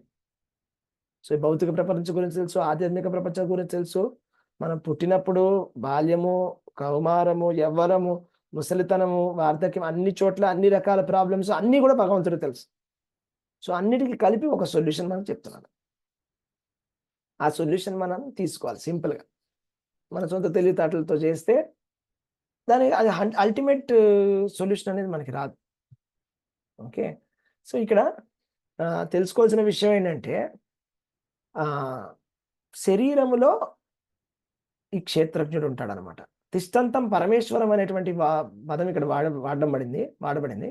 పరమేశ్వరం అనే వర్డ్కి 2 పదాలైనటువంటి మీనింగ్ తీయచ్చు. పరమేశ్వర అంటే ఆత్మ అని కూడా చెప్పచ్చు. ఏ విధంగా అంటే, ఏ విధంగా అయితే ఆత్మకి చావు లేదో, లేకపోతే ఆ శరీరానికి వాడు ఈశ్వరుడు కాబట్టి పరమేశ్వర అనేటువంటి మీనింగ్ కూడా తీయవచ్చు. లేకపోతే పరమేశ్వర అంటే పరమాత్మ, ఏ విధంగానే మీరు అనుకోండి. జీవుడైనా పరమాత్మ అయినా, క్షేత్రజ్ఞుడు ఇద్దరు ఉన్నారు కదా, ఎవరైనా అనుకోండి పర్వాలేదు. ఇద్దరికి కూడా చావు అనేది లేదు. ఆత్మకి కూడా చావు లేదు, పరమాత్మకు కూడా చావు లేదు, కానీ శరీరానికి మాత్రం చావు అనేది ఉంది. శరీరం వినాశనం అయిపోతుంది. కాబట్టి మనము ఎంతవరకు అయితే ఎంత ఎంత సాధ్యమవుతుందో అంత బాగా భక్తిని చేయాలి. భక్తి చేసినప్పుడు ఏమవుతుందంటే ఆటోమేటిక్గా మనకి శరీరం పట్ల ఉన్న అటాచ్మెంట్ తగ్గిపోతుంది, ఆటోమేటిక్గా తగ్గుతుంది. మనం ఆర్టిఫిషియల్గా చేయొద్దు ఏది కూడా. ఆర్టిఫిషియల్గా నేను శరీరం కాదు అని జపం చేయడం అనేది మీనింగ్లెస్. అలా కాదు, మనం చేయాల్సింది భక్తి చేయాలి. భక్తి చేసినప్పుడు న్యాచురల్గా అది చెప్తారు భాగవతంలో. ఎగ్జాంపుల్ ఏంటంటే, మీరు తిన్న భోజనము అరిగిపోతుంది ఆటోమేటిక్గా. అవునా? మీరైనా చేస్తారా తిన్న తర్వాత అరగడానికి? ఏదైనా బటన్ ప్రెస్ చేస్తారా? ప్రభుజీ అదే బటన్స్ మిక్సీ ప్రెస్ చేసి ఎలక్ట్రిసిటీ ఆన్ చేస్తారు, అదే ఆటోమేటిక్ అయిపోతుంది. ఆటోమేటిక్. అదేవిధంగా భక్తి చేసినప్పుడు ఆటోమేటిక్గా మనలో ఉన్నటువంటి ఈ దేహాత్మ భావన రోజు రోజుకి తగ్గిపోతుంది ఆటోమేటిక్. తీవ్రమైనటువంటి భక్తి చేయాలి, మళ్ళా కరెక్ట్గా చేయాలి. ప్రామాణికమైన భక్తి, తీవ్రమైనటువంటి భక్తి రెండు చేయాలి. మంచిగా చేయాలి, తీవ్రంగా చేయాలి, ప్రామాణికంగా చేయాలి. ప్రామాణికంగా అంటే కరెక్ట్గా ఒక ఆచార్య పరంపరలో, ఒక ఆధ్యాత్మిక ఆచార్యుడి యొక్క నిర్దేశములో, గైడెన్స్లో చేయాలి. గైడెన్స్ లేకుండా చేయకూడదు ఏ పని కూడా. భక్తి కూడా గైడెన్స్ తోటి చేయాలి. ఎందుకంటే మనం చాలా మిస్టేక్స్ చేసే అవకాశం ఉంటుంది కాబట్టి, తెలుసో తెలియకో మనం తప్పుగా అర్థం చేసుకునే అవకాశాలు ఎక్కువగా ఉంటాయి. భక్తి అంటే ఇలా చేయాలేమో అలా చేయాలేమో అని. సో అలాంటివి ఏవి కూడా ఎక్స్పెరిమెంట్స్ మనం చేయకూడదు. కరెక్ట్గా ఏ విధంగా తెలుసుకోవాలో ఆ విధంగా చేయాలి. చూడండి ఎంత అద్భుతమో. భక్తి ఎలా చేయాలో ఎవరు చెప్తారంటే, నారద భక్తి సూత్రాల్లో నారదుడు చెప్పాడు భక్తి ఎలా చేయాలి. అంతకన్నా ఇంపార్టెంట్ ఏంటంటే భక్తి రసామృత సింధు అనే పుస్తకం. ఎవరైనా విన్నారా? అది ఉందా మీ దగ్గర? ఎవరి దగ్గర? భక్తి రసామృత సింధు చదువుతున్నారా? Very good. భక్తి రసామృత రూప గోస్వామి రాశాడు దాన్ని. భక్తి రసామృత సింధుని ఎవరు రాశారు? రూప గోస్వామి. భక్తి రసామృత సింధు యొక్క ఉపదేశాన్ని రూప గోస్వామికి ఎవరిచ్చారు? చైతన్య మహాప్రభు శిష్యుడే కదా ప్రభుజీ? చైతన్య మహాప్రభు శిష్యుడు. చాలా డెప్త్ ఉంది ప్రభుజీ, అది కొన్ని అర్థం కావు, మాకు అర్థం కావట్లేదు. టైం పడుతుంది. ఓకే, టైం పడుతుంది. అయితే ఇది చైతన్య మహాప్రభు మాకు అర్థం చేసుకోవడానికి మా జ్ఞానం సరిపోవట్లేదు.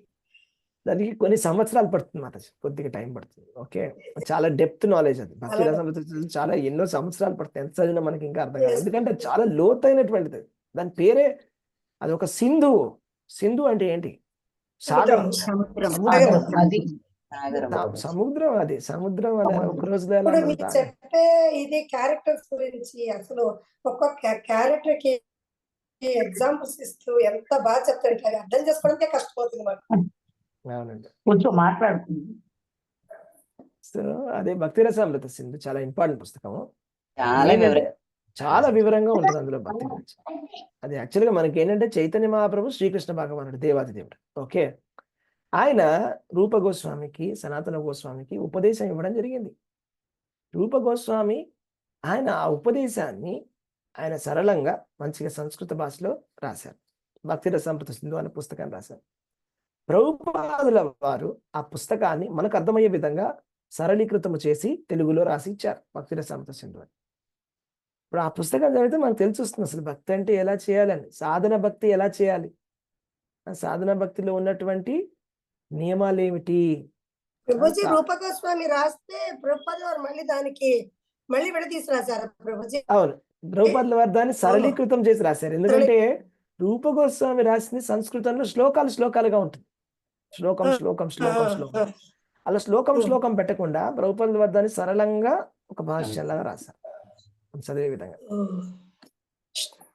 మీరు ఒక్కసారి ఆ భక్తి రసామృత సింధు చదవండి, అప్పుడు మీకు తెలుస్తుంది భక్తిలో ఉన్న డెప్త్ ఏంటని. అప్పుడు మనకు ఆ డౌట్స్ అన్ని పోతాయి. అవును, అప్పుడు మనకు తెలిసి వస్తుంది భక్తి అంటే అంత ఈజీ కాదని. అంటే భక్తి అంటే మనం అనుకుంటే ఏముంది, ఎవరైనా చేయొచ్చు భక్తి, ఎవరైనా చేయొచ్చు. కానీ కరెక్ట్ గా శృతి స్మృతి పురాణ అది పాంచరాత్రికిం విధిం వినా ఐకాంతికే హరిర్భక్తి ఉత్పాతేవహి కల్పతే. అంటే శృతులు మన వేదాలలో, స్మృతి శాస్త్రములో, అలాగే పురాణాలలో, పాంచరాత్రికమైనటువంటి ఆగమ శాస్త్రాలలో ఒక విధానం ఉంది, కృష్ణుని భక్తి చేసేటువంటి ఒక విధానం, ఒక ప్రాసెస్, ప్రొసీజర్ అన్నీ ఉన్నాయి. ఏ విధంగా చేయాలి, ఏ విధంగా చేయకూడదు, ఏ తప్పులు చేయాలి, ఏ తప్పులు చేయకూడదు అన్నీ ఉన్నాయి. Yes. చేస్తే మనకి రిజల్ట్ వస్తుంది, లేకపోతే ఉట్టిగానే డిస్టర్బెన్స్ అవుతుంది సొసైటీకి. ఉత్పాత ఇవ హి కల్పతే అంటే మొత్తం ఉట్టిగానే సొసైటీకి డిస్టర్బెన్స్ అవుతుందంట మనం చేసే భక్తి. అందుకని చాలా జాగ్రత్తగా మంచిగా చేయాలి. మంచిగా ఎప్పుడైనా కూడా డౌట్స్ ఉంటే అడిగి తెలుసుకోవాలి. మీరు మీ సీనియర్స్ ఎవరెవరైతే మీ క్లాసులకు వెళ్తున్నారో వాళ్ళని అడిగి ఏమైనా డౌట్స్ ఉంటే తెలుసుకోవాలి. ఏ విధంగా భక్తి చేయాలి, ఇలా చేయాలా, ఇలా చేయొద్దా, ఏంటి, ఎలాగా అని కూడా తెలుసుకొని చేయాలి. జాగ్రత్తగా మంచిగా చేయాలి. అసలు చేయకుండా అలా భయపడుతూ చేయొద్దని కాదు, తెలుసుకొని నిర్దేశంలో జాగ్రత్తగా చేయాలి. చెప్పడానికి చాలా మంది ఉన్నారు ఇక్కడ, అనుభవం ఉన్న వాళ్ళు ఉన్నారు చాలా మంది. మేము చెప్పలేకపోతే మాకు సీనియర్స్ ఉన్నారు, మా సీనియర్స్ చెప్పలేకపోతే గురువులు ఉన్నారు, ఆధ్యాత్మిక ఆచార్యులు ఉన్నారు, ప్రభుపాద పుస్తకాలు ఉన్నాయి. ఆచార్య పరంపరలో ఉన్నటువంటి ఎంత నోట్స్ ఉంది, గురువు, సాధు, శాస్త్రం, ఎంత ఇన్ఫర్మేషన్ ఉంది మన దగ్గర భక్తి చేయడానికి, ఎంత ఆపర్చునిటీ ఉంది భక్తి చేయడానికి, చాలా బాగా. కాబట్టి భక్తిని మంచిగా చేసి మనము ఆత్మతత్వాన్ని తెలుసుకొని ఈ జీవితం యొక్క చరమ లక్ష్యాన్ని సాధించాలి. Okay, so Hare Krishna. ఇక్కడ క్లాస్ స్టాప్ చేస్తున్నాను. ఎవరికైనా ప్రశ్నలు ఏమైనా ఉంటే అడగవచ్చు. హరే కృష్ణ. లేకపోతే ఎవరైనా ఏమైనా షేర్ చేసుకోవాలంటే కూడా షేర్ చేసుకోవచ్చు. ఓకే, హరే కృష్ణ. హరే కృష్ణ ప్రభుజీ. హరే కృష్ణ. ప్రభుజీ, అది వరకే మేము మామూలుగా టెంపుల్స్ కి వెళ్ళడము, ఏదో సర్వీస్ చేయడము, అలా కీర్తన చేయడము, అలా చేసి వచ్చేవాళ్ళం. కానీ అసలు భక్తి అనేది అసలు ఏ వేలో వెళ్ళాలి, ఎలా వెళ్తే మనం భగవంతుని రీచ్ అవ్వగలుగుతాము అనేది ఈ కృష్ణ కాన్షియస్ లోకి వచ్చాక మాకు తెలిసింది ప్రభుజీ.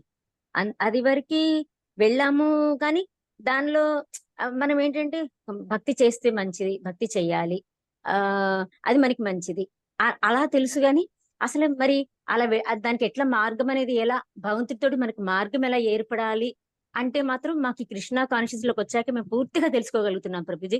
అది వరకు తెలిసింది అసలు ఏమీ తెలియదు అని ఇప్పుడు మాకు అర్థమవుతుంది ప్రభుజీ. Thank you Prabhuji. హరే కృష్ణ.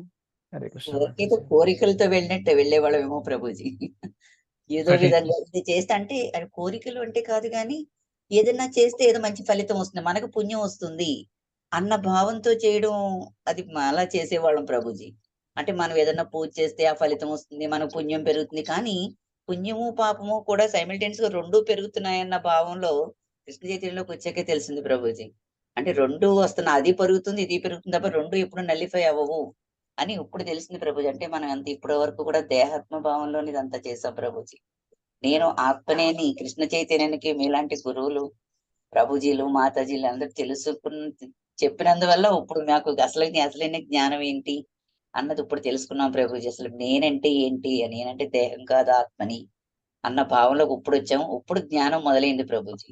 ఇంతవరకు చేసింది భక్తే కాదు, ఇప్పటి నుంచి తెలుసుకోవాల్సింది జ్ఞానము, మనం ఆత్మలో అని తెలుసుకోవాలన్న భావం ఇప్పటి నుంచి మొదలైంది ప్రభుజీ. ఇది ఎంతవరకు అర్థం చేసుకుంటామో తెలియదు కానీ భగవానుని యొక్క ఆశీస్సులు, మీ అందరి ఆశీస్సులు ఉంటే అది కూడా పూర్తిగా తెలుసుకునే భాగ్యం మాకు కలుగుతుందని ఆశిస్తున్నాను ప్రభుజీ. హరే కృష్ణ. హరే కృష్ణ.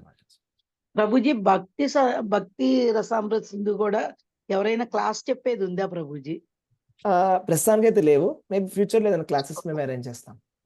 మీరందరూ కూడా ఇంట్రెస్ట్ ఉంది అంటే మేము ఫ్యూచర్ లో కూడా ఇట్లాంటి క్లాసెస్ అరేంజ్ చేస్తాం. చెప్పండి ప్రభుజీ. చెప్పండి ప్రభుజీ, మాకు అర్థం అవుతుంది కదా.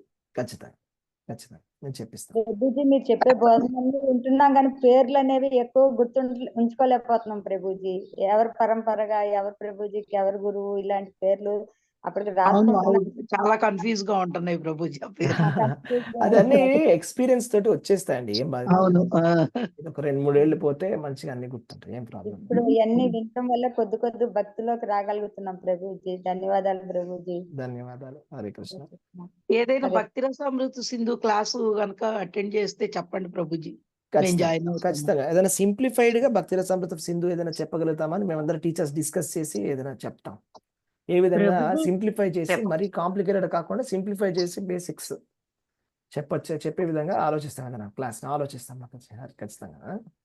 హరే కృష్ణ. చెప్పండి. అర్థం చేసుకోవాలి అంటే కూడా మేము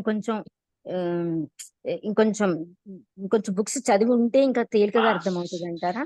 అది భక్తి రసామృత సింధు చాలా హెవీగా ఉందండి. నేను చాలా సంవత్సరాల నుంచి చదువుతున్నాను. అది ఇంకా కూడా చాలా డీప్. నిజంగానే అది ఓషన్, అది అందులో ఎటువంటి డౌట్ లేదు. అది ఒక సముద్రమే. చాలా డెప్త్. చదువుతున్నంత సేపు అది అర్థమైపోయినట్టు మొత్తం ఉంటుంది అవును. ప్రభుజీ. అందులో ఎంత ఉంది, సాధన భక్తి కాదు, తర్వాత భావభక్తి ఉంది అందులో. అవును. భావభక్తి, ప్రేమ భక్తి కూడా ఉంది. అసలు అవన్నీ మనకి ఎక్కడ ఎవరు ఏ జీవుడికి ఆ నాలెడ్జ్ ఉంటుంది చెప్పండి. ప్రేమ అవును. భక్తి అంటే ఓన్లీ కృష్ణుడికి రాధారానికే తెలుసు ప్రేమ భక్తి అంటే ఏంటో. భావభక్తి కూడా ఎంతమంది ఉన్నారు, ఎవరు చాలా చాలా అరుదైనటువంటి గొప్పగా మహాభక్తులే భావభక్తులు ఉండేవాళ్ళు కదా. సో ఈ అవును. సిమ్టమ్స్ అని కొంతవరకు మనకు అర్థమవుతుంది. టైం పడుతుంది. మీరు మొత్తం ఒక జీవితకాలం ఉంది, జాగ్రత్తగా చదవండి మెల్లగా. అయితే చాలా డెప్త్ అయితే ప్రభుజీ, ఫుల్ అవునండి, డెప్త్ గా చాలా ఉంది. చాలా డీప్, అది చాలా చాలా డీప్. మరి అలా అయితే ప్రభుజీ మనం భగవద్గీత క్లాసెస్ ఈ 18 అధ్యాయాలు అయిపోయాక ఆ ప్రోగ్రామ్ పెట్టుకుంటే అది కొన్ని నెలల పాటు మనకి కంటిన్యూ అవుతుందిగా ప్రభుజీ మార్నింగ్. ట్రై చేస్తామండి, మేము డిస్కస్ చేసి చెప్తాం. ప్రభుజీ మీలాంటి వాళ్ళు చెప్తుంటే మాకు అర్థమైతే ప్రభుజీ కొన్ని 2-3 Discuss చాప్టర్స్ అన్న డిస్కస్ చేస్తాం మాతాజీ, డిస్కస్ చేసి చెప్తాం. యాక్చువల్లీ తప్పకుండా ఫ్యాక్చువల్ గా దీని గురించి చెప్పాలంటే నాకే భక్తి రసామృత సింధులు మురళీ మొత్తం ప్రభుజీని చెప్తాను. అడిగాము, పాపం టైం ఉండట్లేదు ప్రభుజీకి. దీని గురించి ఖచ్చితంగా ఎవరో ఆలోచించండి ఒకరు ప్రభుజీ. చెప్పండి ప్రభుజీ. కొంచెం ఒక 2 ఖచ్చితంగా నిమిషాలు ఓకే, మనం ఒక పని చేయొచ్చు అందులో. భక్తి ప్రభుజీ. అలాగే భక్తి రసామృత ఫుల్ డీటెయిల్ గా మనం చెప్పుకోలేం, కానీ ఆ, ఫస్ట్ సెక్షన్ సాధనా భక్తి వరకు బేసిక్ గా మనం ఏదైనా చెప్పుకోవచ్చు. నేను ఏదైనా ప్లాన్ చేసి టీచర్స్ తో డిస్కస్ చేస్తాను. ఒక టీచర్స్ తో డిస్కస్ చేసి వాళ్ళు ఏమంటారో విని దాన్ని Yes, బట్టి మనం ప్రభుజీ. ఏదైనా చేద్దాం ప్రోగ్రామ్. అలాగే ప్రభుజీ. బేసిక్స్ ని మరి డెప్త్ గా వెళ్ళలేము కూడా, అర్థం కూడా కాదు మనకి, కొట్టేస్తున్నాం. థ్యాంక్ యూ ప్రభుజీ. Yes yes Hare yes Krishna definite. Hare Krishna. ప్రభుజీ వీలైతే ఈ రోజు ధన్యవాదాలు క్లాస్ ప్రభుజీ. రికార్డింగ్ పెట్టగా ప్రభుజీ, లేదంటే తెలుగు గీత లింక్ తెలుగు గీత లింక్ లో పెడతాను మాతాజీ. లింక్ ఒకసారి పెట్టండి ప్రభుజీ. మీరు యూట్యూబ్ లో మీరు దొరికేస్తుంది మాతాజీ. నెక్స్ట్ డే రేపటికల్లా మీరు యూట్యూబ్కి వెళ్ళారంటే యూట్యూబ్ ఛానల్లో ఉంటుంది. సబ్స్క్రైబ్ చేసుకున్నాను ఒకసారి. లింక్ కావాలా యూట్యూబ్ ఛానల్? ఎస్ ప్రభు, నేను సండే క్లాస్ విన్నాను ప్రభుజీ. పంపిస్తాను. ఎస్, ఇంకా ఎవరికైనా గ్రూప్ లో పెడతారా లింక్ యూట్యూబ్ ది? యూట్యూబ్ ఇప్పుడే పెడుతున్నాను, ఒక్క నిమిషం. ఇక్కడ నేను చాట్ లో పెడతానండి, అందరు తీసుకోండి. చాట్ లో ఇప్పుడే పెట్టాను. అందరూ క్లిక్ చేసి సబ్స్క్రైబ్ చేసుకోండి. అందరూ క్లిక్ చేసి సబ్స్క్రైబ్ చేసుకోండి. హరే కృష్ణ హరే ప్రభు. కృష్ణ ప్రభు, ధన్యవాదాలు. దండవత్ ప్రణాం ప్రభు. హరే ఓకే, కృష్ణ ప్రభుజీ, నవవిధ భక్తి మార్గాల్లో ఏ మార్గం ఎంచుకున్నా పర్లేదు. ప్రభుజీ ప్రశ్న ఏంటి? నవవిధ భక్తి మార్గాల్లో ఏ మార్గాన్ని ఎంచుకున్నా పర్లేదా? నవవిధ భక్త మార్గాల్లో అన్ని మార్గాలు భగవంతుని చేరుకునే మార్గాలే. ఏది ఎంచుకున్నా కూడా ఏం ప్రాబ్లం లేదు. హరే కృష్ణ. అన్ని కూడా మన భగవంతుడి దగ్గర తీసుకెళ్తాం. హరే కృష్ణ. ఓకే, హరే హరే కృష్ణ. దండవత్. ప్రభుజీ, మనము దేహ భావంలో ఉండొద్దు అని అసలు ఎంత అద్భుతంగానే చెప్పారు ప్రభుజీ. ప్రభుజీ వింటుంటే అలా బాగా లోపల అట్లా అనిపిస్తది, అవును అలా ఉండాలని. కానీ ఎక్కడికైనా వెళ్ళినప్పుడు ప్రభుజీ, ఎవరైనా మనకు తెలిసిన వాళ్ళు, మన దగ్గర వాళ్ళు, క్లోజ్ గా అలా ఉన్న వాళ్ళు అలా వెళ్ళిపోయారు అనుకోండి ప్రభుజీ, వాళ్ళని చూస్తే అసలుకి మనకి ఎంత తెలిసినా కూడా ఆ టైంలో మాత్రం ఆగదు ప్రభుజీ. అయితే దానికి కూడా చాలా స్థాయి కావాలి కదా ప్రభుజీ, భక్తిలో అంత స్థాయికి వెళ్తే గానీ వాళ్ళు బాగా అలా ఫీల్ బాగా అవ్వగలుగుతారా? మనం అనుభవము బాగా భక్తి బాగా చేయాలి. అండ్ ఎంత భక్తి చేసినా, ఎంత అనుభవం ఉన్నా కూడా ఒకళ్ళు ఎవరైనా చనిపోయినప్పుడు మనం బాధపడడం అనేది సామాన్యమైన ఫీలింగ్. అది ఇట్స్ ఓకే, అదేం పెద్ద ప్రభుజీ పడకూడదని ఏం కాదు. అలా బాధపడకుండా ఉన్నా పడవచ్చు కూడా కానీ ఇదివరకు తెలుసుకోవాలి, అంత అంతే. బాధ ఆత్మ లేదు వెళ్ళిపోయిందని ప్రభుజీ ఇప్పుడు. తెలుసుకోవాలి, అంతవరకు తెలుసు. ఇదివరకు బాగా ఏడుపు వచ్చేది, చాలా బాధ అనిపించేది. ఇప్పుడు అంత బాధ లేదు ప్రభుజీ. అవన్నీ ఇప్పుడు తెలుసుకున్నాం కాబట్టి అంత కొంచెం తగ్గింది ప్రభుజీ, కాదు ఇంకా ఉంది. అదేనండి. కాకపోతే అలా ఉన్నా కూడా మామూలు అసలు ఇంత హృదయం పాషాణమా మనుషులు, అసలుకి ఏమీ లేదు, బాధ అనేది లేదు అని అలా కూడా ఒక్కసారి అనిపిస్తుంది ప్రభుజీ. ఎలా అర్థం చేసుకోవాలి ఒక్కొక్కసారి అర్థం కాదు ప్రభుజీ. అవునవును. అంటే మనకి తెలిస్తే చాలు, ఆత్మ పరమాత్మ శాశ్వతం అని తెలిస్తే చాలు. మిగతాది మనకి బాధ కలగవచ్చు కలగకపోవచ్చు, అది వేరే విషయం. ఆత్మ పర్మనెంట్ అని తెలిసినప్పుడు మనం యాక్చువల్గా బాధపడము, ఎక్కువగా కొంతవరకు బాధపడతాము, తర్వాత అంటే ఇంకా ఇప్పటి ఊరుకుంటాం. వరకు మనతో తిరిగిన వాళ్ళు వేరే అని బాధ ఉంటది, కానీ వాళ్ళు మళ్ళీ వేరే దేహం తీసుకుంటారు, మళ్ళా వేరే ఎక్కడో పుడతారు. కాబట్టి వాళ్ళు ఉన్నారు, మనం అంత వాళ్ళందరూ మంచిగానే ఉన్నారు బాధపడక్కర్లేదు. అనేటువంటి ఒక అవును. భావన మనకు తెలిస్తే వాళ్ళకి అంటే ఆత్మకి నాశనం అని లేదని మనం తెలిసినప్పుడు కొద్దిగా అది పీస్ఫుల్ గా ఉంటాం మనం. ఉపశాంతిగా అంటే ఉంటుంది. ప్రభుజీ వాళ్ళతోటి మనకి సాంగత్యం అనేది అప్పటి నుంచి ఉండదు కదా అన్న భావన కూడా ఒక అది విధంగా ఉంటుంది. అయ్యుండొచ్చు కదా. అదే అవును. బాధకు కారణం. అదే బాధ, సాన్నిధ్యం అదే ఉండడమే అదే బాధ, మెయిన్ గా ఎక్కువ బాధకి బాధ. కారణం అదే. మనకి వాళ్ళు బాధకు ఎంతో హెల్ప్ కారణమే చేసే అది. వాళ్ళు కదా, వాళ్ళు ఉండుంటే, లేకపోతే మనం వాళ్ళతో ఉంటే మనం హ్యాపీగా ఉన్నాం కదా అనేటి బాధ వల్ల ఎక్కువగా బాధపడతాం. ఎస్ ప్రభుజీ, అదే ఇప్పుడు మీరు చెబుతా ఉంటే అలా అర్థం అవుతుంది Prabhuji. Yes, yes, Prabhuji, yes. చెప్పండి. చనిపోయాక వాళ్ళ ఆత్మలు ఇక్కడ తిరుగుతుంటే అయ్యి అంటారు, నిజమేనా అది మరి? ఆత్మలు ఎక్కడ తిరుగుతున్నాయి ఏంటో కానీ మనకి కనెక్షన్ అయితే ఉండదు జనరల్ గా. వాళ్ళతోటి మనం మాట్లాడలేము, వాళ్ళతోటి మనం ఏమి చేయలేము. వాళ్ళకైనా మనం మంచి చేయాలంటే వాళ్ళకి మనం భక్తి చేయాలి, సంకీర్తన యజ్ఞం చేయాలి. ఓకే. హరే హరే ప్రభుజీ, ఎస్ మన చెప్పండి. కళ్ళ ముందు ఒక జీవి ప్రాణం విడిచింది అనుకో ప్రభు, ఉమ్, అప్పుడు మనం చేయవలసినటువంటి పని ఓన్లీ హరే కృష్ణ మహామంత్రం అవును. చెప్పడం. అంతే, ఆ, భగవంతుడి నామస్మరణ చేయడమే చాలా చేయడం. ఉత్తమమైనటువంటి పని. హరే కృష్ణ హరే ప్రభుజీ. ఎస్. ధన్యవాదాలు. Okay, thank you Prabhu, devotees. Hare చాలా కృష్ణ మంది చెప్పండి. పార్థివ దేహం దగ్గర చాలా అష్టమోధ్యాయం అద్భుతంగా మాత్రం ఉంది ప్రభుజీ. చదువుతారు ప్రభుజీ. చాలా మంది అంటే హరే కృష్ణ మహామంత్ర నాలెడ్జ్ లేని వాళ్ళు ఎక్కువ మంది అవును. చనిపోయారు అనగానే పార్థివ దేహం దగ్గర అష్టమోధ్యాయమే ఎందుకు చదువుతారు అనేది అర్థం ఆ, కాదు. మంచి ప్రశ్న అడిగారు. ఎందుకు పార్థివ దేహం దగ్గర ఈ అష్టమాధ్యాయం చదువుతారంటే, మోక్షాన్ని ఇచ్చేది అదేనా అష్టమాధ్యాయంలో ప్రభుజీ? ఎస్ అష్టమాధ్యాయంలో ఒక ఇన్స్ట్రక్షన్ ఉంది కృష్ణుడిది. ఏంట ఇన్స్ట్రక్షన్ అంటే, తస్మాత్ సర్వేషు కాలేషు మాం అనుస్మరయుధ్య చ మయ్యార్పిత మనోబుద్ధి మామే వైశ్యస్య సంశయ. అంటే కృష్ణ భగవానుడు ఏం చెప్తున్నాడంటే, అంత్యకాలంలో కృష్ణుని ఎవరైతే తలుచుకుంటారో కృష్ణుడి ధామానికి వెళ్తారు. అంత్యకాలంలో కృష్ణుని తలుచుకోకుండా ఇతర విషయాలని, ఇతర మనుషుల్ని తలుచుకున్నట్టయితే వాళ్ళు ఇతర భావాన్ని, వాళ్ళు ఇతర శరీరాన్ని తీసుకోవాల్సి ఉంటుంది. కనుక అర్జున, నిరంతరము నన్ను తలుచుకుంటూ నీ పనులు నువ్వు చేసుకో అని చెప్పాడు కృష్ణుడు. ఇది మనం ఆ పార్థివ శరీరానికి వినిపించడానికి ప్రయత్నం చేస్తున్నాం, కానీ కొద్దిగా లేట్ అయిపోయింది. అది ముందే వినిపించుంటే బాగుండేది యాక్చువల్గా, అంతే కదండి. అఫ్ కోర్స్ చనిపోయినా కూడా భగవద్గీత పెడితే, ఎందుకంటే భగవద్గీతకి హరే కృష్ణ మహామంత్రానికి తేడా లేదు. పెడితే కూడా వాళ్ళకి మంచి జరుగుతుంది గ్యారంటీగా. ఓకే, వాళ్ళకి మంచి జరుగుతుంది. నేను వెళ్ళిన చోటల్లో అలా పెట్టేదాన్ని, అంటే ఆ నాలెడ్జ్ అవును, వాళ్ళకి మంచి జరుగుతుంది. ఏంటంటే ఇంకా 8వ అధ్యాయం చెప్పి పెడతారు కొంతమంది, 12 కొంతమంది పెడతారు, కొంతమంది 2 విన్నాను ప్రభుజీ, 15వ అధ్యాయం 15 కూడా పెడతారు. అవును, 2, 8, 11, 15 కూడా చదువుతారు. లేకపోతే మొత్తం 700 శ్లోకాలు చదివినా కూడా మంచిదే. ఎవరైనా అవును. చనిపోయినప్పుడు భగవద్గీత శ్లోకాలని చదవడం మంచిది. లేకపోతే ఎవరికైనా కూడా సంవత్సరీకాలు చేస్తున్నప్పుడు భగవద్గీత శ్లోకాలు చదవడం మంచిది. ఇవన్నీ కూడా శాస్త్రంలో చెప్పిన విషయాలే. ఎవరికైనా కూడా శ్రాద్ధాలు చేస్తున్నప్పుడు భగవద్గీత చదివితే వాళ్ళకి మంచిది. సో అన్ని భగవద్గీతకి కృష్ణనామానికి ఎటువంటి తేడా లేదు. మీరు హరే కృష్ణ మహామంత్రాన్ని జపమైనా చేయండి, భగవద్గీతనే చదవండి. ఈ అధ్యాయం ఆ అధ్యాయం అని కాదు, అన్ని అధ్యాయాలు మంచివే. టైం లేదు, చాలా తక్కువగా ఉందంటే 11వ అధ్యాయం చదువుతారు, 8వ అధ్యాయం మీరు చెప్పినట్టు కలిపితే 15, 2 కూడా చదువుతారు. ఓకే, చనిపోయిన వాళ్ళ పితృదేవతలు సంతృప్తి పడటం కోసం చదువుతారు అని విన్నాను ప్రభు. అవునవును, వాళ్ళకి వాళ్ళ ఆత్మ శాంతిస్తుందని వాళ్ళ కోసం చదువుతారు. మనం ఎప్పుడైతే కనుక, అదే ఇంపార్టెంట్ విషయం ఏంటంటే, అప్పుడు జస్ట్ చదివే వదిలేసామని కాదు, అంతవరకు అది మంచిదే. మనము భక్తి బాగా చేయాలండి, అది ఇంపార్టెంట్. మనం ఎప్పుడైతే భక్తిని బాగా చేస్తామో ఎంత బెనిఫిట్ ఉందంటే మీకు చెప్తా వినండి. 3 రకాల భక్తులు ఉంటారు: కనిష్టాధికారి, మధ్యమాధికారి, ఉత్తమాధికారి అని.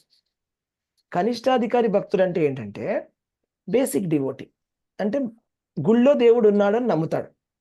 అవునా, మనం కూడా గుళ్ళో దేవుడు ఉన్నాడని నమ్ముతాం. బయట అంటే ఉన్నాడో లేదో తెలియదు, గుళ్ళో అయితే ఉన్నాడు అని నమ్ముతాడు కనిష్టాధికారి. తర్వాత అంతే, అంతవరకే, నాలెడ్జ్ తక్కువగా ఉంటుంది. మధ్యమాధికారి అంటే గుళ్ళో కూడా దేవుడు ఉన్నాడు, అన్ని చోట్ల దేవుడు ఉన్నాడు, అలాగే భక్తులకి ఎక్కువగా రెస్పెక్ట్ ఇస్తాడు. మధ్యమాధికారి అంటే భక్తులకు స్పెషల్ రెస్పెక్ట్ ఇస్తాడు అనమాట. ఓ వీళ్ళు భక్తులు కాబట్టి ఈ భక్తులకి మనం రెస్పెక్ట్ ఇవ్వాలి అని స్పెషల్గా ట్రీట్మెంట్ ఇస్తాడు, భక్తులకి స్పెషల్ రెస్పెక్ట్.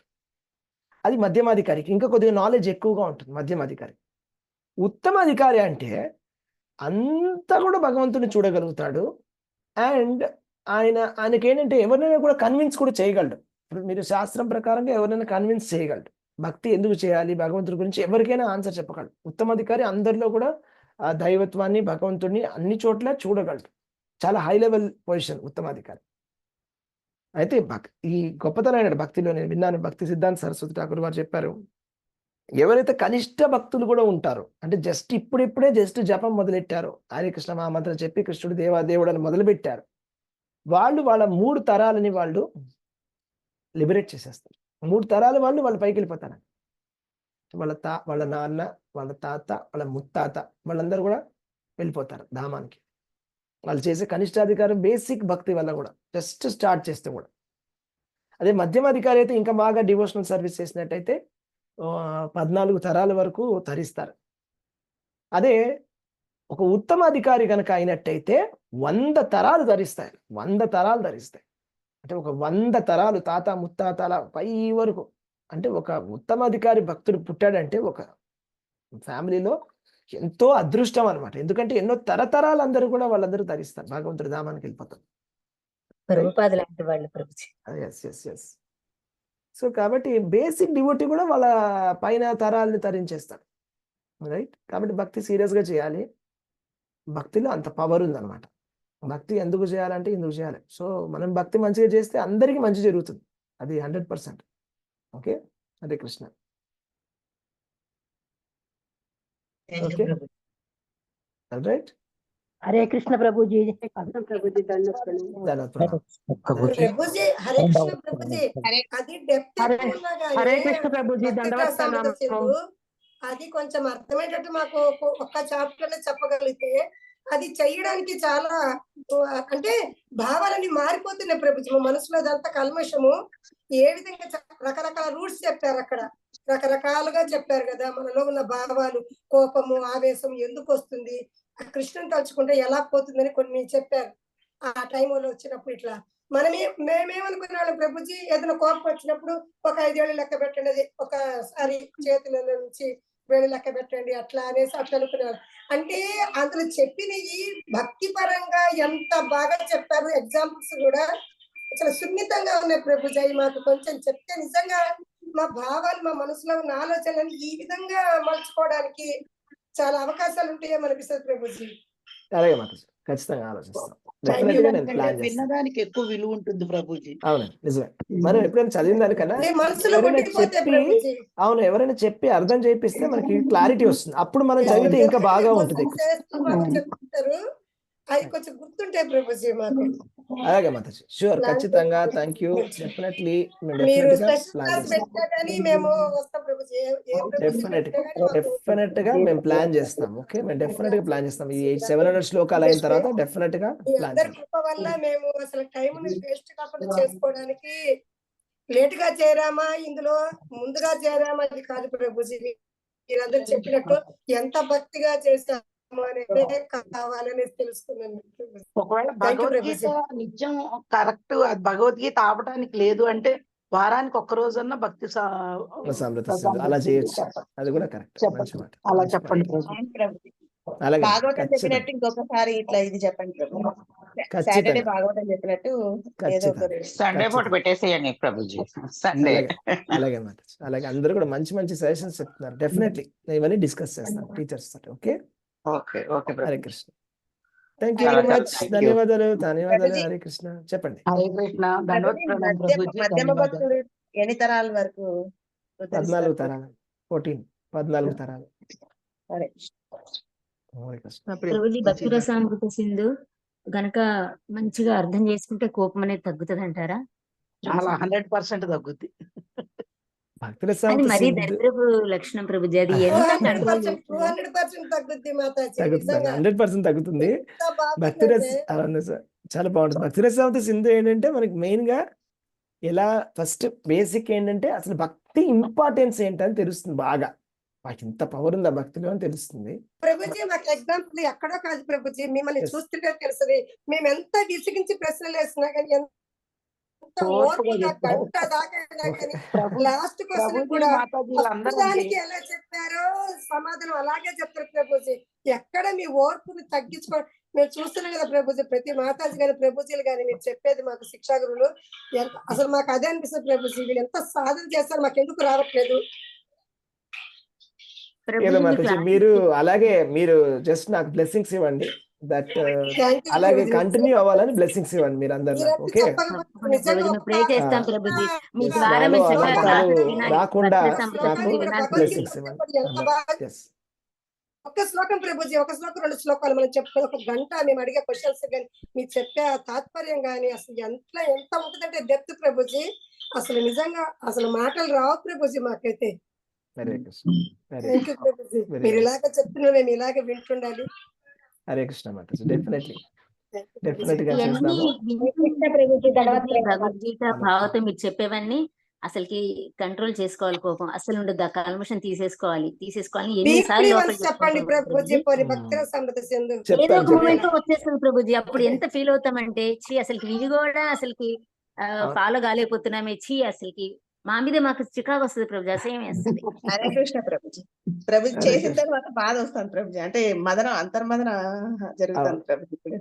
అవుతుందండి, అన్ని సెట్ అవుతాయి. మీరు భక్తి మంచిగా చేయండి. భక్తి రసామృత సింధులో ఏంటంటే సాధన భక్తి ఎలా చేయాలో చెప్పారు డీటెయిల్ గా. అఫ్ కోర్స్ అందులో కొద్దిగా ఎక్కువ డీటెయిల్స్ ఉంటాయి, చాలా ఎక్కువ డీటెయిల్స్ ఉంటాయి. అంటే ఇప్పుడు అది ఎలాగంటే ఒక టెక్నికల్ టెక్స్ట్ బుక్ లాగా అనమాట, మొత్తం అన్ని విధాలుగా ఏ విధంగా భక్తి చేయాలనేది. కానీ ఇంపార్టెంట్ పాయింట్ ఏంటంటే మనకి ప్రభుపాదుల వారు ఈ భక్తి రసామృత సింధుని చదివి, ప్రభుపాదుల వారు, భక్తి సిద్ధాంత సరస్వతి ఠాకూర్ వారు, భక్తి వినోద్ ఠాకూర్ గారు, వాళ్ళు లాస్ట్ 100-150 ఇయర్స్ నుంచి ఉన్నారు కదా, వాళ్ళు మన జనరేషన్ కి సరిపోయే విధంగా అందులోని ముఖ్యమైన అంశాలను తీసుకొని మనకి డిజైన్ చేశారు ఈ లైఫ్ స్టైల్ ని, భక్తి లైఫ్ స్టైల్. అవును. కాబట్టి మన లైఫ్ స్టైల్ అంతా కూడా భక్తి రసామృత సింధు తోటి కనెక్ట్ అయి ఉంది. ఆ పుస్తకం చదివితే మనకి ఫెయిత్ పెరుగుతుంది అనమాట. ఓహో, ఇది దీని గొప్పతనం అనమాట అని మనం అంటాం. పొద్దున్నే లేవాలి, మంగళారతి చేయాలని. ఎందుకు చేయాలని ప్రశ్న వస్తుంది అందరికి. భక్తి రసామృత సింధు చదివితే అబ్బా ఎంత బెనిఫిట్ ఉందా, ఒక అగరబత్తి తిప్పితేనే అంత బెనిఫిట్ ఉందా, అబ్బా బాబా అని అవును అనిపిస్తుంది. ప్రభుజీ, చాలా ఆహా. అవును. అవును ప్రభు. అది తెలిస్తే మేము చేయాలనిపిస్తుంది. బాగా చేస్తామేమో ప్రభుజీ. ఇంకా బాగా చేస్తాం మనం భక్తిని. ఓ అవును, ఒక అది హరినా తెలియదు ఒకసారి అసలు. నమస్కారం పెడితే ఇంత పవర్ ఉంటుందా అని తెలుసు. ఓహో, రథయాత్రకి వెళ్తే ఇంత పవరా, ఏకాదశికి ఇంత పవర్ ఉందా, ఓహో భగవద్గీత మన హరినామానికి ఇంత పవర్ ఉందా అని మనకు తెలిసి వస్తుంది. అప్పుడు మనం ఇంకా బాగా ఫెయిత్ పెరుగుతుంది, మనం ఇంకా బాగా చేస్తాం అంతే. బట్ ఆల్రెడీ మనం అందరం కూడా కరెక్ట్ పాత్లో ఉన్నాము. మీరు అంతవరకు ఏదైతే చెప్తున్నారో మీ శిక్షా గురువులు చెప్తున్న ప్రాసెస్ని, లైఫ్ స్టైల్ని అలవాటు చేసుకోండి. ఓకే, అందులో అంతా కూడా 100% ఉంది. ప్రభుపాదుల వారు అన్ని పెట్టారు. ప్రభుపాదుల వారు చెప్పిందే వీళ్ళు కూడా చెప్తున్నారు కదా. Hare Krishna, thank you. Thank you Prabhuji. మాకు ఖచ్చితంగా మాత్రం భక్తి రసామృత సింధు వినిపించండి ప్రభుజీ. అలాగే మాతాజీ, ఖచ్చితంగా. మీకు హరే అవకాశం కృష్ణ, కుదిరినప్పుడు చెప్తుండండి ప్రభుజీ. డెఫినెట్లీ వింటాం డెఫినెట్లీ డెఫినెట్లీ డెఫినెట్లీ వారానికి హరే ఒక రోజు కృష్ణ, క్లాస్ ప్రభుజీ. తీసుకోండి ప్రభుజీ. ఖచ్చితంగా ఆ, ఖచ్చితంగా. అప్పుడు ప్రభుజీల ద్వారా కొన్ని విషయాలు బాగా తెలుసుకోగలుగుతున్నాం ప్రభుజీ. ఉమ్. మాకు ఇంకా జ్ఞానం రావాలి, ఇంకా మంచిగా వెళ్ళాలి అని మేమే చెప్పేయన్ని ఇంతున్నాయా, ఇన్ని ఉన్నాయా, ఇంకా తెలుసుకోవాలి అన్న ఇది కుతూహలంతో ఉంటున్నాం ప్రభుజీ. వెరీ ఆనందం నైస్. కూడా వేస్తుంది మంచి మంచి మాటలు వింటున్నప్పుడు. అవును, మనం ఇలా మారాలి, ఇలా ఉండాలి, ఇలా చేసుకోవాలి, ఇలా భక్తిలోకి వెళ్ళాలి. మనం చేసే అన్ని చిన్న ఇంతేనే, మనం చేసింది ఏమీ లేదైతే, ఏ పూజలు చేసేస్తున్నాం, ఏ గుళ్ళకి వెళ్తున్నాం, ఇలా వచ్చేస్తుంది. కానీ మీరు ప్రభువులు చెప్పేవన్నీ వింటుంటే అసలైన భక్తి ఏంటనేది తెలుస్తుంది ప్రభుజీ. మాకు మంచి మార్గాల్లో చూపిస్తున్నారు మాకు. హరే కృష్ణ ప్రభుజీ. హరే కృష్ణ. సో ముఖ్యమైన విషయం ఏంటంటే ఒక రెండు హ్యాబిట్స్ అలవాటు చేసుకోండి అందరూ. ఒక సింపుల్ భక్తి రసామృత సింధు ఖచ్చితంగా మనం చెప్దాము. 2 హ్యాబిట్స్ అలవాటు చేసుకోండి. పొద్దునే అర్లీగా లేవండి, బ్రహ్మముహూర్తములు లేచి మంగళహారతి చేయండి. ఓకే, ఇప్పుడు వర్క్ చేయనట్టయితే పొద్దున అర్లీగా లేవండి, మంగళహారతి చేయండి. చేసిన తర్వాత రోజు 16 మార్లు జపం చేయండి. ఇంతవరకు చేయండి, more than enough, very good. అలా అన్ని కవర్ అయిపోతాయి. అది ఏంటి, దాని స్పెషాలిటీ ఏంటని ఒక్కొక్క ఐటమ్ మనం డిస్కస్ చేద్దాం భక్తి రసామృత సింధు క్లాస్లో. ఓకే, అప్పటి వరకు ప్రాక్టీస్ చేయండి బాగా. హరే కృష్ణ. అలాగే ప్రభుజీ. ఓకే, తప్పకుండా ప్రభుజీ. హరే మీ కృష్ణ. అందరికి ప్రభుజీ తప్పకుండా. ఖచ్చితంగా. హరే కృష్ణ ప్రభుజీ. స్టాప్ చేద్దాం అయితే. హరే కృష్ణ. హరే కృష్ణ ప్రభుజీ, ధన్యవాద ప్రణామం. దండవత్ ప్రణామం. హరే కృష్ణ ప్రభుజీ. కృపా సింధు భ్యేవచ పతితానాం పావనేభ్యో వైష్ణవేభ్యో నమో నమః. హరే కృష్ణ అనంత కోటి ప్రభుజీ, వైష్ణవ వృంద ధన్యవాదాలు. की जय, ప్రభుపాద की జై. जय. हरे कृष्णा.